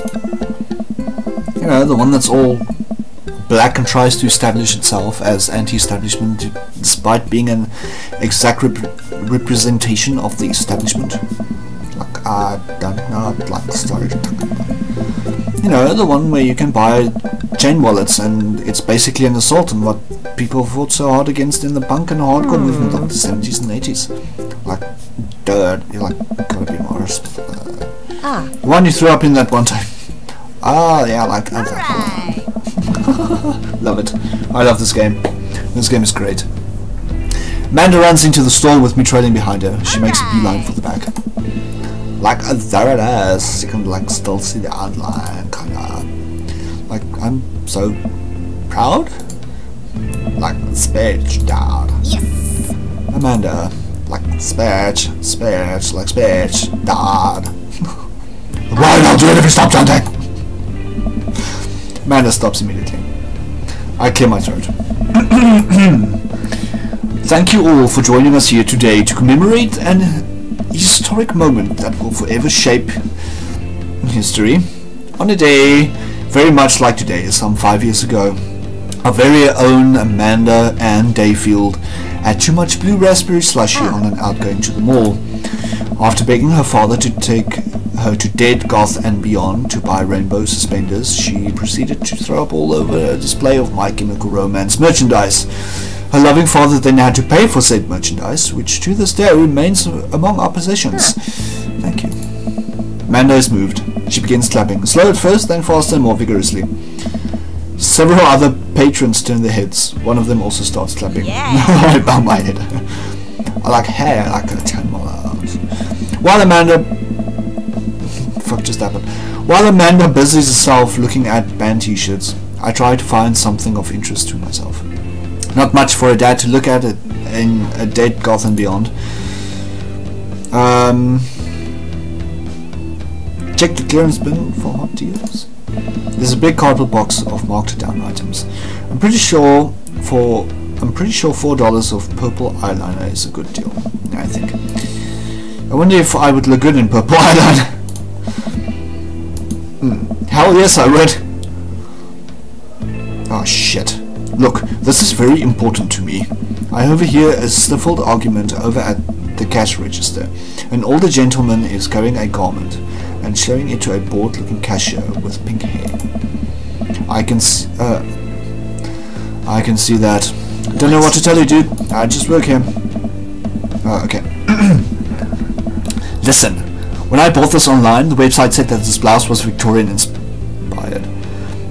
However, when I received it, it clearly held the trademarks of Edwardian dresses. I'm not going to make more voices, fuck it. Do you want a coupon? I can give you a coupon. They leave if I give you a coupon. Is there a manager present? People have to know what they're buying. I am the manager. I see. Well, it would seem that I have outstayed my welcome. Good day, shopkeep. Your superiors will receive a strongly worded letter by post. Whatever, dude. The man whirls around and storms out, his little coattails trailing behind him. I can't tell if they are Victorian-inspired or Edwardian in nature. Amanda trots up to me with a t-shirt in her hand. Oh boy, here it comes. Hey, like a Datron 5000. Yes, I will buy it for you. Like, wow, that was so fast. At least it's only one this time. Why is my nose itching? Amanda plops the t-shirt onto the counter and grins at the cashier. I love your hair. Like, I love your hair. Cashier says nothing and rings Amanda up. Radiating hatred. I hand her a 20. So, what was that guy's deal? The cashier rolls his eyes so hard I'm worried that he'll pull something. That's Damien. He's in here all the time. He's obsessed with Victorian fashion or whatever. He hands Amanda her bag and it's clear the conversation is over. We make our way out of the store and head home to get some rest. I need to fucking get some rest. Jesus, I'm so tired. Amanda and I sit on the couch trying to find something to watch over bowls of ice cream. Oh, fuck. Like, awesome long-haul paranormal ice road ghost truckers on your favorite ride. Oh, hell yeah. They have to make it over the Canadian tundra before the ice road melts, but they're also hunting ghosts. That's awesome. And also the trucks are haunted. This is an episode I've already seen, but it's one of the best. Callum and Flint Dogbone, the twin brother truck driving and ghost hunting duo, find themselves in the greatest peril yet. Oh, fuck. Oh no! The ghosts don't got control of the truck. I can't steer them in the damn ice roads. Let me use this here MVP meter to try and communicate with the spirits. We're about now. Oh, Miss Garland, you listen carefully to this thing. Let's forget about Garland. Like that's as hard. The episode ends and Amanda excuses herself to go and start arguments on the internet. I stay up a little longer, curious about the exploits of Callum and Flint Dogbone after their disastrous ice road accident. Afterward, I crawl into bed and get a good night's sleep.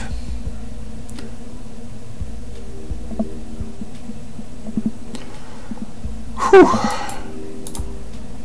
Like a morning sleepyhead. 5 more minutes!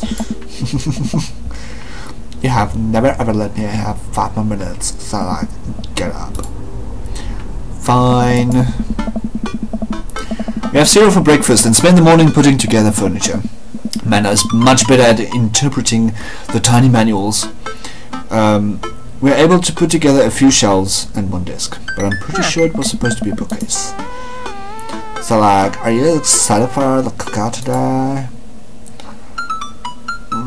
Excited to beef up my grilling skills. I see this as a learning opportunity. If I can snake some hot grill tips, I think we can consider this a success.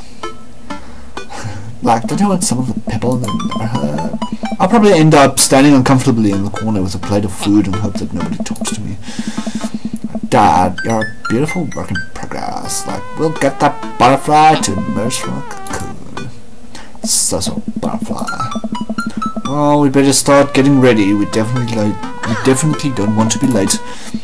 What? Like, no, we have to be fashionably late. Who shows up at a cookout like in time? You know what? I'm going early just because you said that. I head out the door and Amanda reluctantly follows. We walk across the street to Joseph's house with a store-bought veggie plate. I'm a terrible cook if it doesn't involve a grill. Holy shit. Oh fuck, my arm is dying.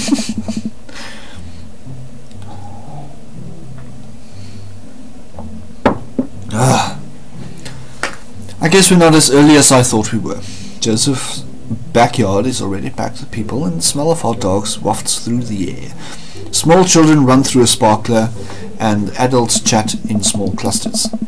I set our veggie plate down on a table next to 2 other veggie plates. Huh. Hey, there's Joseph. We have to get his attention. The moment he sees us, he jogs over, arms open wide. Oh fuck, who is he? Oh fuck, what was his voice? Welcome, I'm so glad you two are here. I don't know if this is my real voice, but fuck it, it is now. Oh. And you brought veggies. Let me introduce you to my family. Kids, come on over here. This is Chris, my eldest. Oh. Hi. This is Christian and Christy, they're twins. They stare creepily and say nothing. And then of course there's our youngest, Krish. Wait, where is Krish? Maybe Mary put him to sleep in his crib. Oh no. Oh shit! It's the woman from the bar the other night. What is she doing here? Oh, and how could I forget my lovely wife, Mary? Joseph pecks her on the cheek. She smiles. Ah, Mary, sweetheart. Did you put Krish to bed? I'll have to go look for him. What? You'll have to... Joseph takes a moment and regains his composure. Oh, there's family drama in there. Mary, this is our new neighbor, Brett, and his daughter, Amanda. I'd shake your hand, but I have a glass of wine that I need to tend to. Like, I love her. Nice to meet you, Mary, for the first time. Yeah, charmed. Well, I have to go over there now. Mary leaves. Oh god, this is so awkward. I wonder if Joseph knows. I wonder if Mary knows that Joseph knows. I wonder if Joseph knows that Mary knows that I know. It takes all of my energy not to run away from the barbecue and start fresh in a new city. My wife has a wonderful sense of humor, but please, you two enjoy the barbecue. All of the guys are really excited to meet you. Amanda and I mill around and try some of the food spread out on the table. I pick at some deviled eggs. Amanda grabs a small paper plate, and I immediately begin piling in with baked goods. I don't want to have to make new friends. Like, come on, Dad. Like, who are you gonna party with when I go off to school? But I don't want to have to do pleasantries. Like, Dad. They're gonna talk about the weather. Like, Dad, go do it. Like a friend. How could I possibly abandon my only child at a social function? That's bad parenting. This plate of cookies is my new dad. Like, bye. I love Amanda. Amanda shoves me into the center of the yard. Well, here goes nothing. I look around the party and am surprised to see some familiar faces. Oh, for fuck's sakes, I don't remember the voices that I gave these people. Isn't that the barista from the Coffee Spoon? Oh dang! Oh dang! Robert's here. Shit! Didn't that guy throw a frisbee at my head? That's the guy who was throwing a fit in Dead Gotham Beyond. Isn't that that's Amanda's teacher? Hey, I know Craig. But wait a second. All of these people live in our cul-de-sac. That can't be right. I better investigate. Okay. Oh fuck my hand.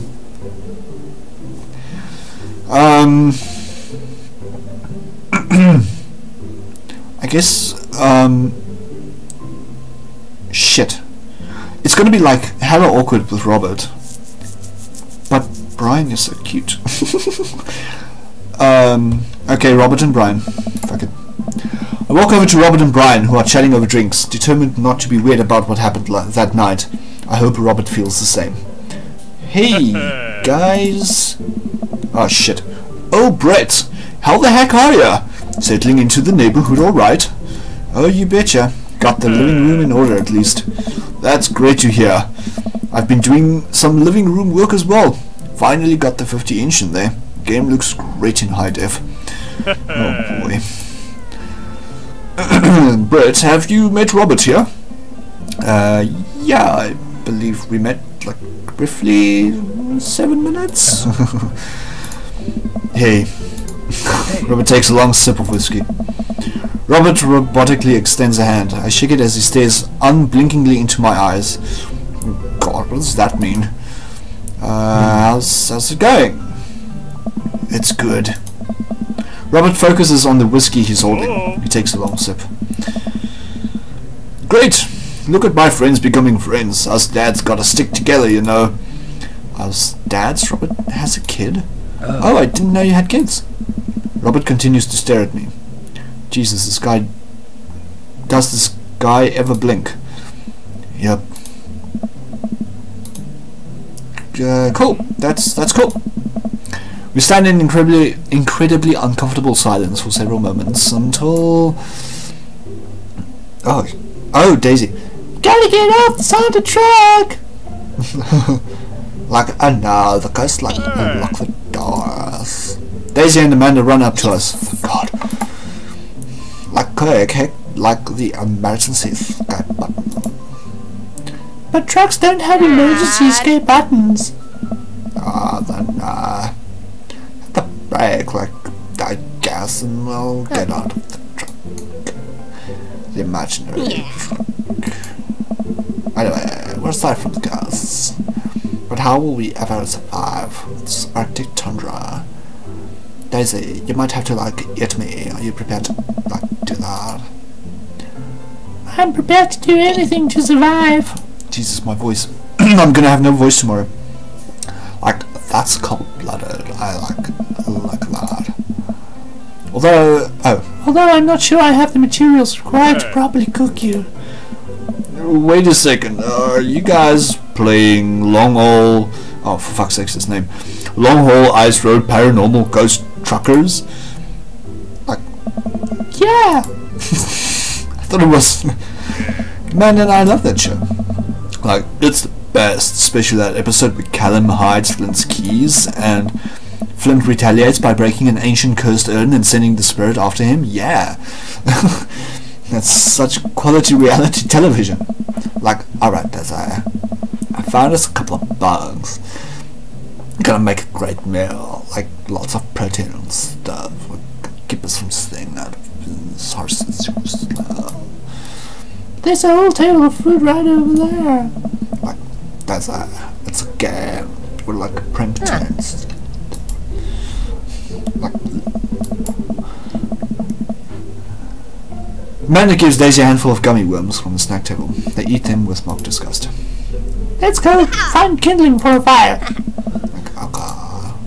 But not like an actual... Yeah. Guess we're playing pretend?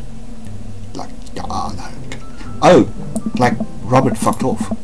Daisy and Amanda run off. What a cute couple of kids. I turn my attention back to the conversation, but wait, where did Robert go? Skim the party and finally find him in the corner talking to Mary. Oh shit. Does he not want to talk? Man, I have never seen her get along with anyone so quickly.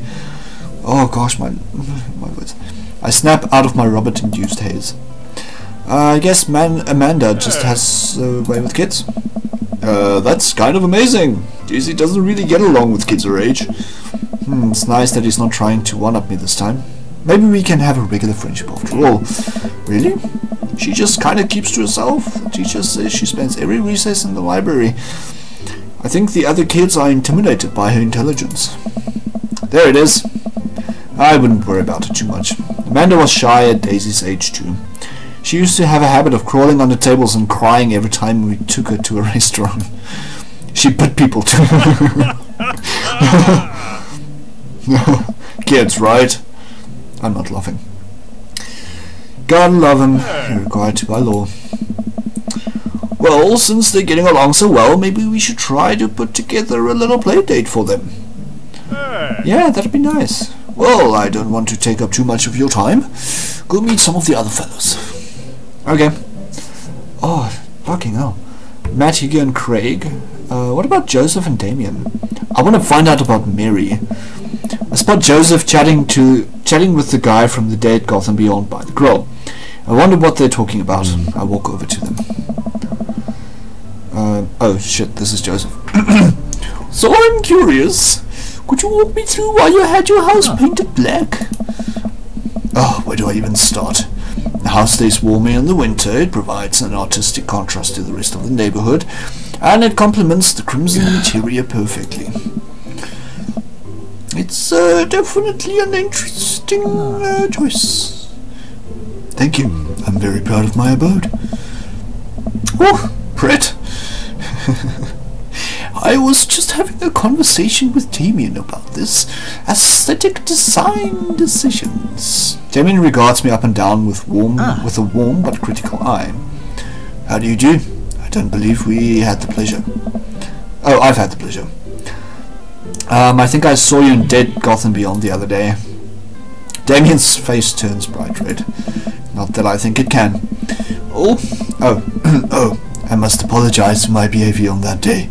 You see, I take the goth lifestyle very seriously, and to be caught in a ruse by such a corporation as Dead Gotham Beyond was profoundly frustrating indeed. I hope you know that while my anger may have been justified, it was no such way for a gentleman to act. It's okay. So do tell me about yourself. Are you new to the area? Yes, my daughter and I moved into the area the other day. She was the one I took to Dead Gotham Beyond. Very good taste on her part. Does she partake in the goth lifestyle? I think for a second. I look over to Amanda, who's hanging out with some of the older kids in the neighborhood. I'm not gonna yell that. Hey Amanda, would you consider yourself goth? Amanda yells back. I wouldn't necessarily try. Dad, I wouldn't necessarily try to fall under any specific label. But I guess if I had to choose, I would describe myself as a twee hipster with some normcore leanings. That's so cool, though. Pity. Are you enjoying the party so far? Oh, definitely. Thanks so much for putting this on. It's nice to be in a cul-de-sac where everyone is so friendly and welcoming. Amanda walks up to the conversation. I also like the Lost Boys a lot. It's a really good mother. Does that count? Oh, that would bite. I don't believe we've had the pleasure of meeting. Damien Bloodmarch. At your service. Damien finishes the sentence with a flourish and a bow, using a single rose, offering it to Amanda. I don't have a rose.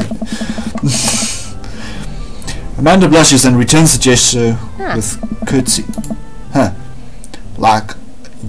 You know how to tell later. Oh shit. I can't do two voices at once.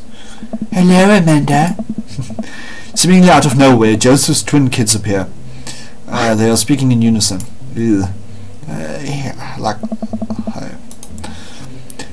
Won't you come and play with us?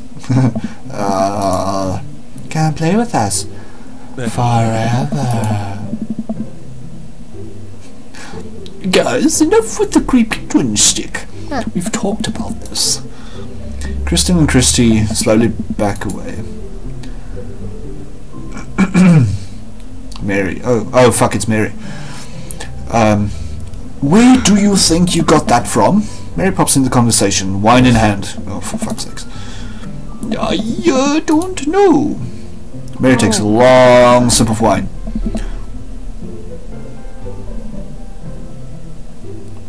What?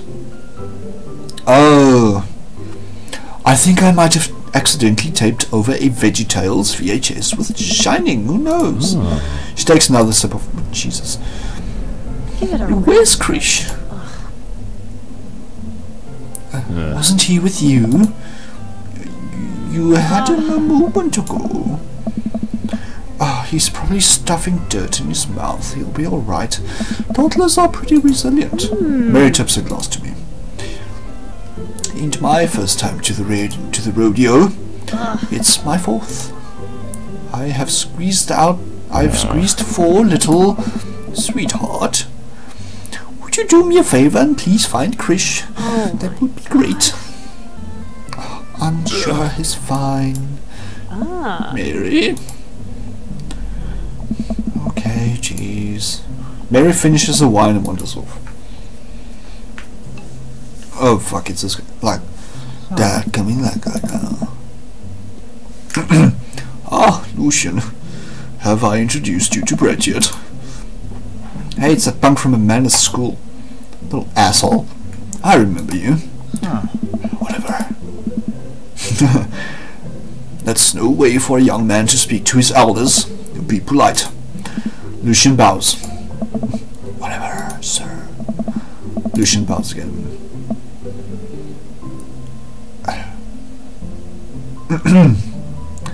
Mr. Christian, sir, may I have a veggie burger? Sir. Coming right up, bud. Are you a vegetarian? Yeah.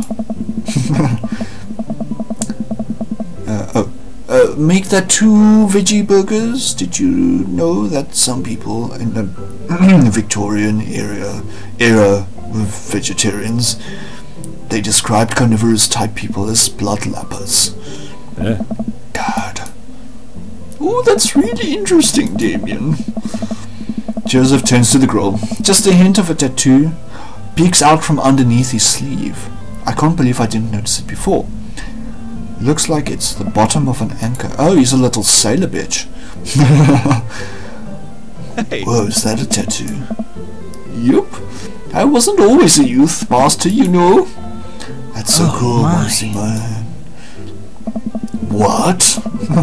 Lucian pulls back some rubber bracelets, revealing a lopsided 666 in black ink.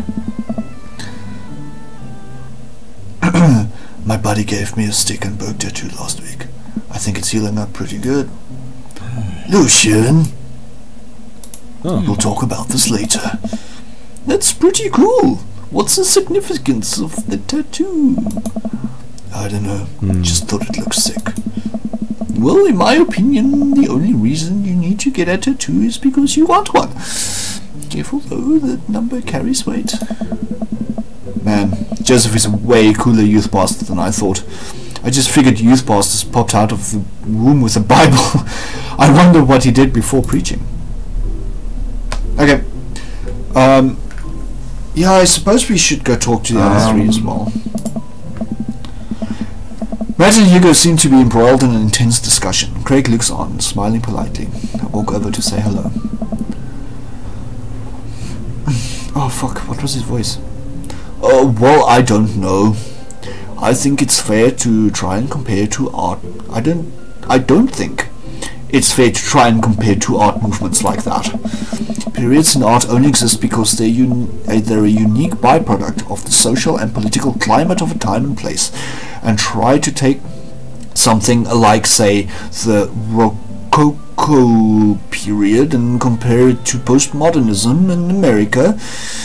You're completely disregarding the context in which a work of art is created.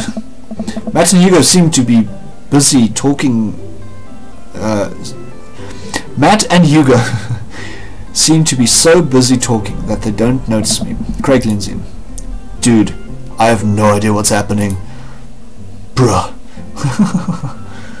Oh, itchy head. Let's talk to Craig. Fuck it. I turn my attention to Craig, who seems a little more attentive to my existence. How'd resistance training go the other day? Like, great, bruh. Little River here's a great cheerleader, aren't you, tiny bro? Craig grabs River's arms and waves them around. You can do it, Dad. I'm so proud of you. I'm so sorry for pooping on you. She must be a handful at that age. They always are, bruh. Bruh. But it's also worth it, bruh. Craig grabs River's arms again and waves them around. Also, I'm sorry for throwing up on you, Dad. How you settling, bruh? New place is perfect. It's really cozy and the neighborhood is beautiful. I'm so glad we moved here. And I'm even more glad that we're right next to my old best friend. Craig gives me a playful punch on the shoulder. Ow. I remember that that hurting less in the past. Sorry, bruh. Sorry, bruh. Been doing push-ups and stuff. Oh, fuck's sakes. Brett, how are you liking the neighborhood? It's pretty nice. Everyone's been super friendly. Seems like your daughter is fitting in just fine. Matt points across the yard to where Amanda, Daisy and another young girl are playing. They're all sitting cross-legged in the grass, picking weeds and weaving them into little flower crowns. It's pretty adorable. The girl I don't recognize jogs over to us. What is it, sweetheart? It's a flower crown. I thought you'd include in it. Well, there's only one way to find out. Matt takes the flower crown and places it on top of his head. Am I cool now? The girl stares at him, thinking it over. Nope.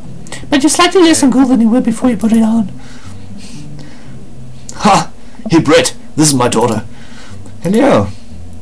I'm Carmen Sita. What? What the fuck is a Carmen Sita? Amanda comes over with Daisy in tow. Dad, like, I'm making friends. Are you making friends? Yeah, actually, Amanda, you remember the cool barista from the coffee shop? And my old college friend and your teacher?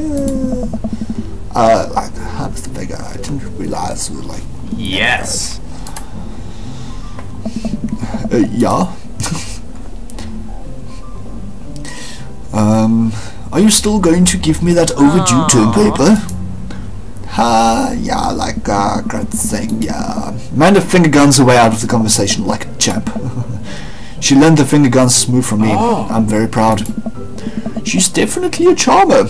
Speaking of which, where did my son go? Hugo looks around the party. He must finally spot him because his eyes go wide. Ernest Hemingway Vega, are you smoking? Ernest is holding a lit cigarette. Nope. I see Ernest across the way. He casually takes a long drag of his cigarette and then flicks it into the gutter. Unbelievable. Excuse me. Hugo marches over to Ernest and I turn my attention to Matt and Craig. Hey. Kids, right? Man, I do not envy Hugo. That last barbecue we had, Ernest tried to shove a sparkler down Joseph's pants. What? Nearly... Oh, sparkler. I thought it was a sprinkler. Nearly burned down half the yard. And the barbecue we had before that, he actually burned down half the yard. And then it's been to my lawn and burnt half down my... Nah, you can read. I'm getting so tired. But this game is so good. Hugo walks back over to us, practically dragging Ernest behind him. Hey everybody, sorry about that. Brett, this is my son Ernest. Hello. Ernest looks away, sulking, his hands shoved deep in his pockets. Oh, he's got a little, like, milk mustache thing. Hugo nudges him impatiently. Hey. Nice to meet you, Ernest. What grade are you in? Oh. Doesn't matter. Ernest? Okay, I'm in 8th grade. God. God, are you happy now? I'm sure you were just dying to know. Yeah, good for you. Can I go now? I'm tired of talking to old dudes who blame my generation for the failing economy. Oh no. Ouch. Ernest? Oh, yeah, because I'm totally embarrassing you. Ernest puts earbuds in and storms off to stand in the corner. Well, that was certainly something.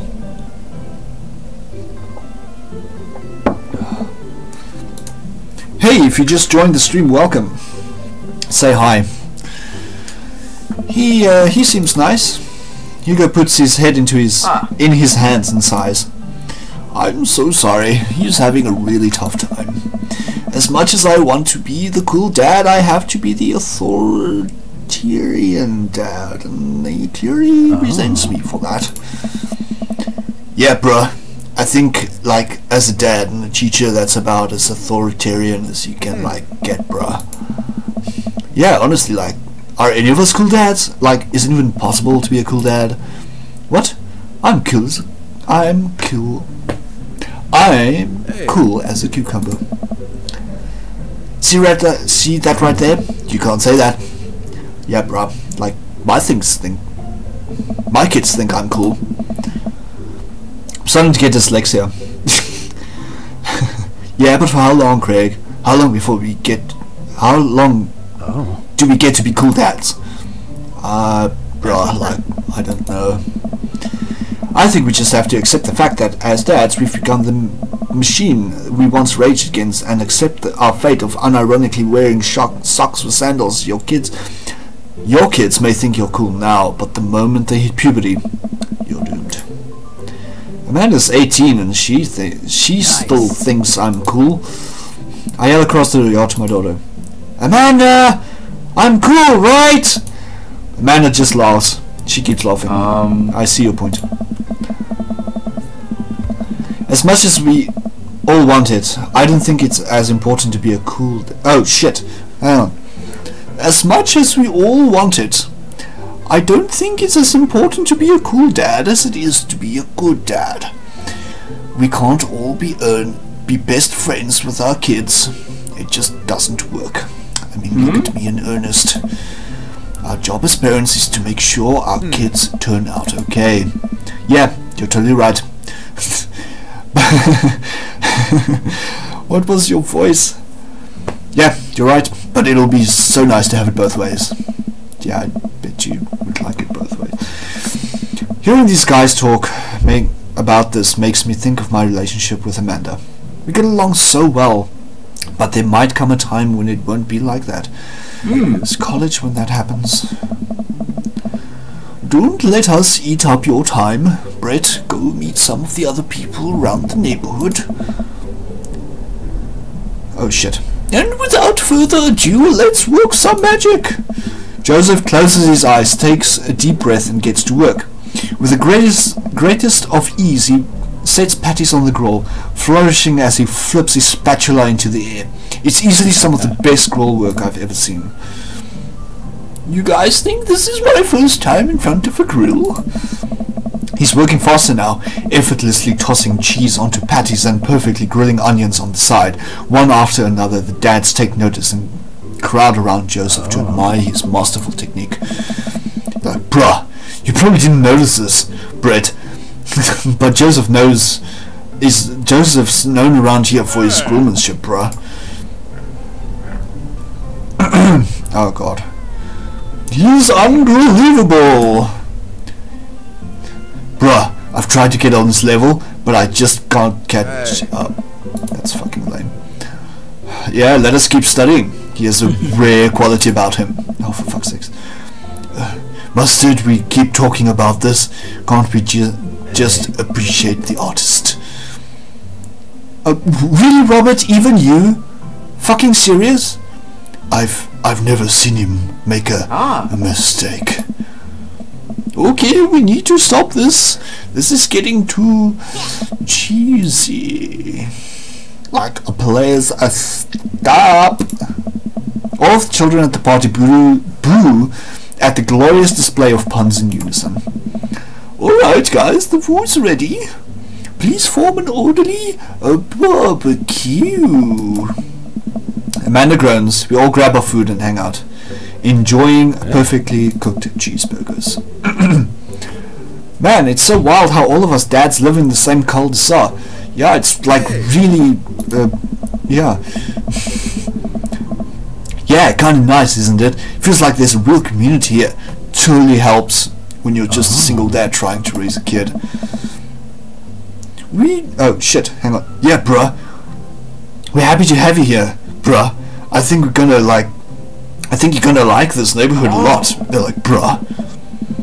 Plus, Amanda seems to be getting good with all of the kids. If she decides to get into the babysitting game, she'll really make a killing. Hey, why don't you add us all on Dad Book? Dad Book? Dad Book? Oh.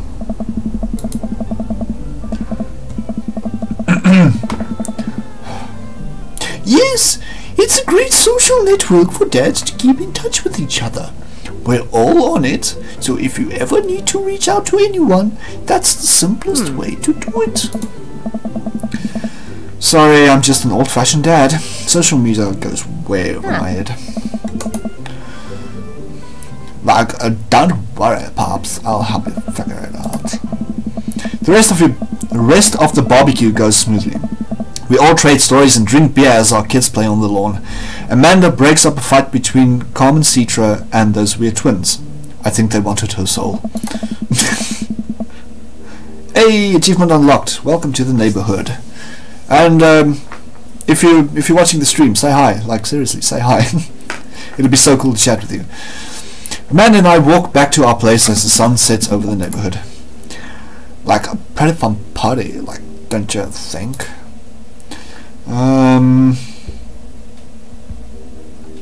Yeah, I mean, I got a burger in me. Dude, the other night you got more than a burger in you, I can assure that. Sweetie, if I can impart any sort of wisdom upon you right now, and not that this was a bad situation, but if you're ever in an uncomfortable situation, always look for the silver lining. The silver linings get you through to the other side. We ate rocking burgers today, and it was good. Like, Amanda, well, like, hey, at least you like, that's my little dads, like, you should have them up and, like, that. Maybe I will if I ever figure out how social media works. I have a good feeling about this place. Like, I met her dad. Eh? Dad tip number 18, always carry something. I don't know, a Swiss pocket knife or something. Man and I arrive home with the remnants of our veggie plate. Seems like no one was really into the cauliflower. Any big plans for the evening? Like, actually, yeah, I'm like going out with some friends. Oh, it's like that okay? Of course, just keep me posted and be home before midnight. Like, you gotta. Yeah. And be careful. I will. Make good choices. Of course. And call me if you need anything. Dad, you're not gonna do the thing where you wait silently for me to come home in the living room with, like, all of the lights off? Oh yeah? Like, what? No. Never done that, and I never will do that. Like, okay, like, do you have plans? No. My plans were kind of to eat ice cream and watch TV with Amanda, but I'll find something to do. I'm gonna work on some stuff, you know, dad stuff. I'm just relaxing tonight. Have fun, okay? Like, great dad. See you later. I watch Amanda drive off into the night. I really do hope she has fun. I plop down in front of the TV and turn on some wine and dine mastermind with celebrity chef Gavin Chapman. Looks like Gavin's making a roasted rack of lamb with rosemary mashed potatoes. I'd love to be able to cook like that. Although I think if I was actually good at cooking, I'd use my powers for evil. Like just making baked Alaskas all day instead of any food with real nutritional substance. Yeah, me too. I suck at cooking. Man, Gavin Chapman just caught that thing on fire, but he meant to do it. What a professional.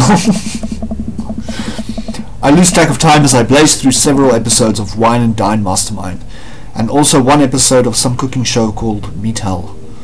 Meat Hell. I'm not even sure what that one was about. It was just a lot of yelling. I glance at my watch. Man, it's almost midnight. I should check in with Amanda. I send a text. Hey kiddo, you good? I wander into the kitchen as I wait for a reply. Amanda's phone is almost always in her hand, so I'm sure she'll respond soon. Unless she's driving home now. In which case I hope that she doesn't respond soon, because I definitely taught her better than to text and drive. I haven't done that either. I don't know how people can do it. I reach into the freezer and grab an ice cream sandwich. It's a little late for this, but I think I have earned it after a long day of socializing. I check my watch again, and then my phone. Nothing yet. Okay, see, now I'm worried. Do I call her? Do I call the cops? No, it's too soon for that. I'll just send her a gentle reminder text. What's up?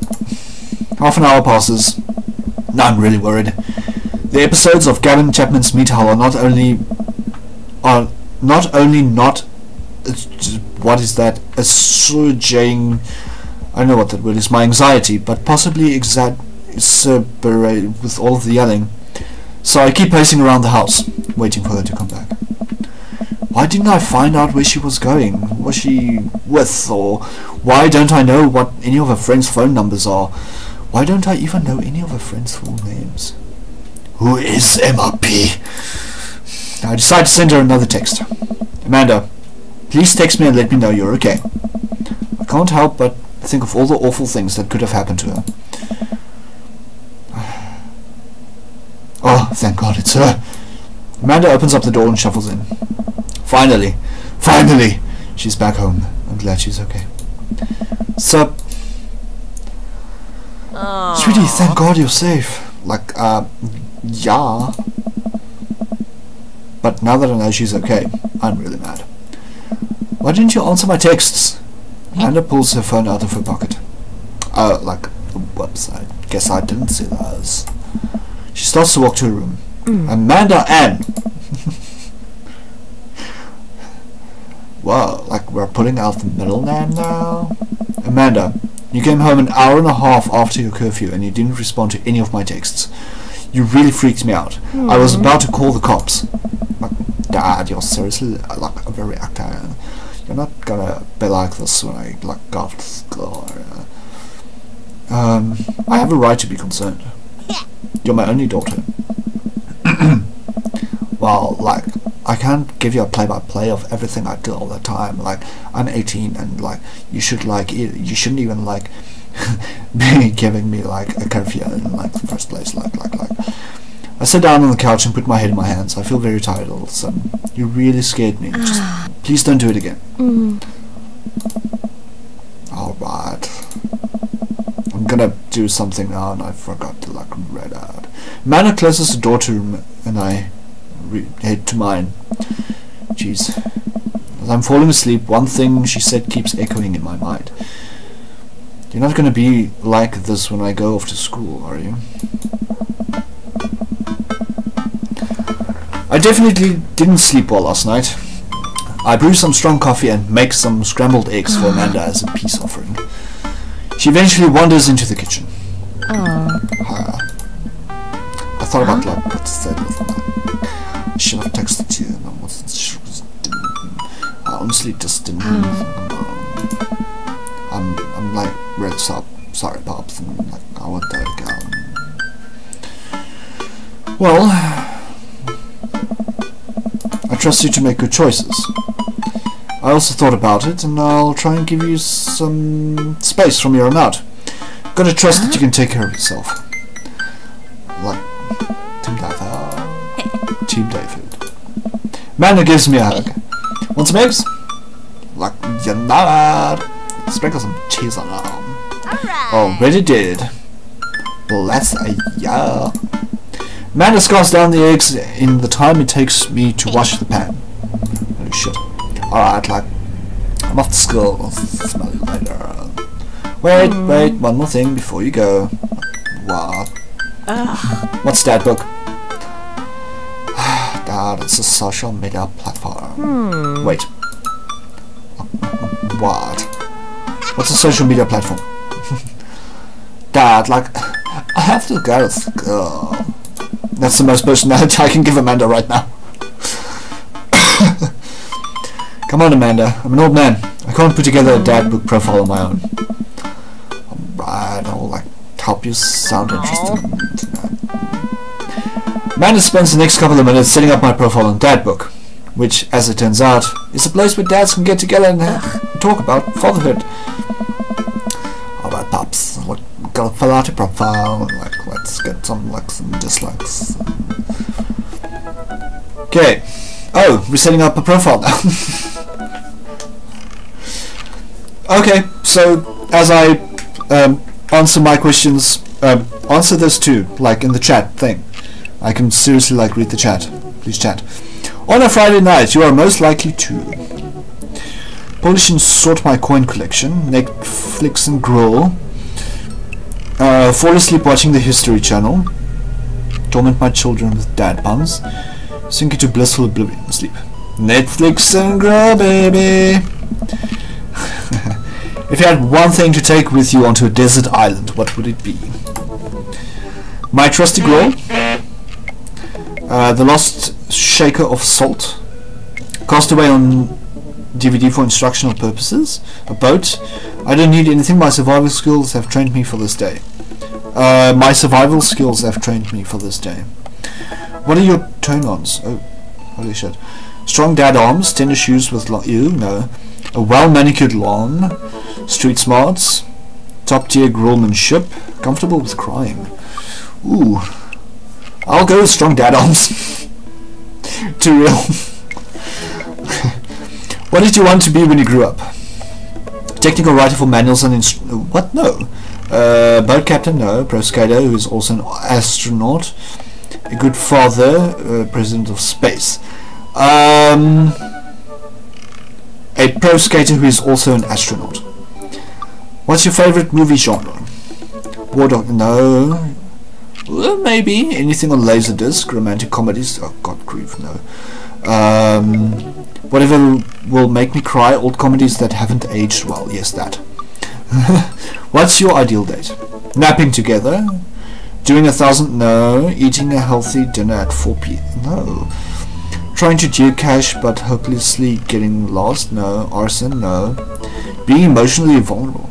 Not really any of these.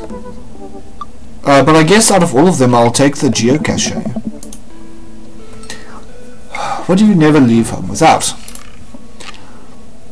A sensible... No. My sick vape. A book of word jumbles and a pen. A cool knife. My cripplingly low self-esteem. I frequently forget my... Okay. My cripplingly low self-esteem. That's me. I spend a lot of time thinking about... No, not conspiracy theories. No, potential ends of the world, maybe. If I'll ever be able to love myself as much as I love my grill. What the fuck? When I can next get a cup of coffee. Lawnmower modification coffee. Profile complete. Like I say, that wasn't so bad. Yeah, it was actually kind of fun. I could totally spend all day on here just looking at people's profiles. Like, you should message one of them, like, or more than one of them. Like, all of these stats pretty interesting. Okay, I promise I'll make some friends. Amanda gives me a hug. Like, go, doll. Welcome. You got dads. Okay, so, let's go through the dad. What do I... Are these like profiles or something? Yes. Craig Khan. Okay, there you can message him. So let's see what Craig is all about. Dad of 3, business entrepreneur and fitness enthusiast. Juggling work, family and fitness is a tough gig, but someone's got to do it. Friday night is most likely to get... Okay. Box of energy bars on a desert island. A sub 6 minute mark. What the fuck is that? Beer pong world championship. That. Buddy cop movies. Scaling a huge dangerous mountain for fun. What? An extra tube of energy gel. My mile time used to be so good, what happened? Have I peaked? Oh, I spend a lot of time thinking about it. Okay. Matt. Avid music enthusiast, passionate coffee drinker. You can find me most days selling bean juice over at Coffee Spoon or hanging out at the park with my amazing daughter. Hit me up about 80s no wave music. On a Friday night, a perfect my cold brew setup. One drip at a time, baby. Find tunes to pass the days away. Multi-instrumentalism. A barista, weirdly enough. What's your favorite movie genre? Shit with subtitles. I kinda like you. What's your ideal date? We go to the animal shelter and seriously consider adopting a cat. Okay. What do you never leave home without? My headphones, both in-ear and over-ear, just in case. Spend a lot of time thinking about where did writing commas into song titles come from, where did it go? Did we all just agree that it's a bad idea? Okay. Oh, Matt Seller. Okay. Brian. Whew. Brian Harding. Hey, I'm Brian. I spend most of my days hanging out with my awesome daughter and thinking up new ways to grill things. If you like fishing, then we'll get along. On a Friday night, you want to cook a brisket. If you had them, it would be my fishing pole. You can take my fishing pole. A keen understanding of steak cuts. You wanted to be a fireman who likes romantic comedies. Ideal date is deck building. What the fuck is wrong with you? My portable fishing pole, you never leave home without, of course not. I spend a lot of time thinking about how my daughter is smarter than I am. Okay. Robert Small. When the internet gains sentience and decides to destroy us all, you know it'll use this information against us, right? On a Friday night, make a deal in an alleyway, have it go badly. Who's the cop? Was it that thing or was it that thing? If you had one thing to take with you onto a desert island, what would it be? A gun. Okay. What are your turn-ons? Don't talk to me, grifter. Okay, I don't. This guy's dangerous. Damien, Blood March. How do you do? I have finally decided to join this information superhighway. I'm not entirely sure how this works, but I will try my best to understand. I love long strolls through graveyards and spending time with my son. If you ever would like to chat about the latest Victorian fashion, the inevitability of our own demise, or Black Cat Simulator. He likes to listen to true crime podcasts while I taxidermy my newest species. A coffin, okay. Pronouncing your turn-ons, pronouncing bosom correctly. You wanted to be a bat when you grew up. For an art house horror. Ideal date, it's night. We're in an industrial dark wave club in Berlin. The music drums to the beat of our hearts. Okay, that's not too bad. An upside down cross, okay. Okay, let's just go here. Hugo Vega, middle school teacher, high school teacher, writer of scholarly articles on 18th century literature for various esteemed publications. If you're on here to tell me that my son put a cherry bomb in your trash, I know and I'm sorry. On a Friday night, you want to brew some strong tea and paint miniatures. Ooh, that's cool. I like painting miniatures. Remember, if you had one thing to take with you on a desert island, a remembrance of things passed by Marcel, whoever the fuck that is. Turn on his muscles. Movie star when you grew up. Documentaries on art history. Each of us read. Oh, no. My glasses. Actually, I forget them at home a lot. Spend a lot of time thinking about. I read that people who are against e-readers are more in love with the idea of books than actually reading them. Joseph. Voted Maples Bay's #1 youth minister for 5 years running.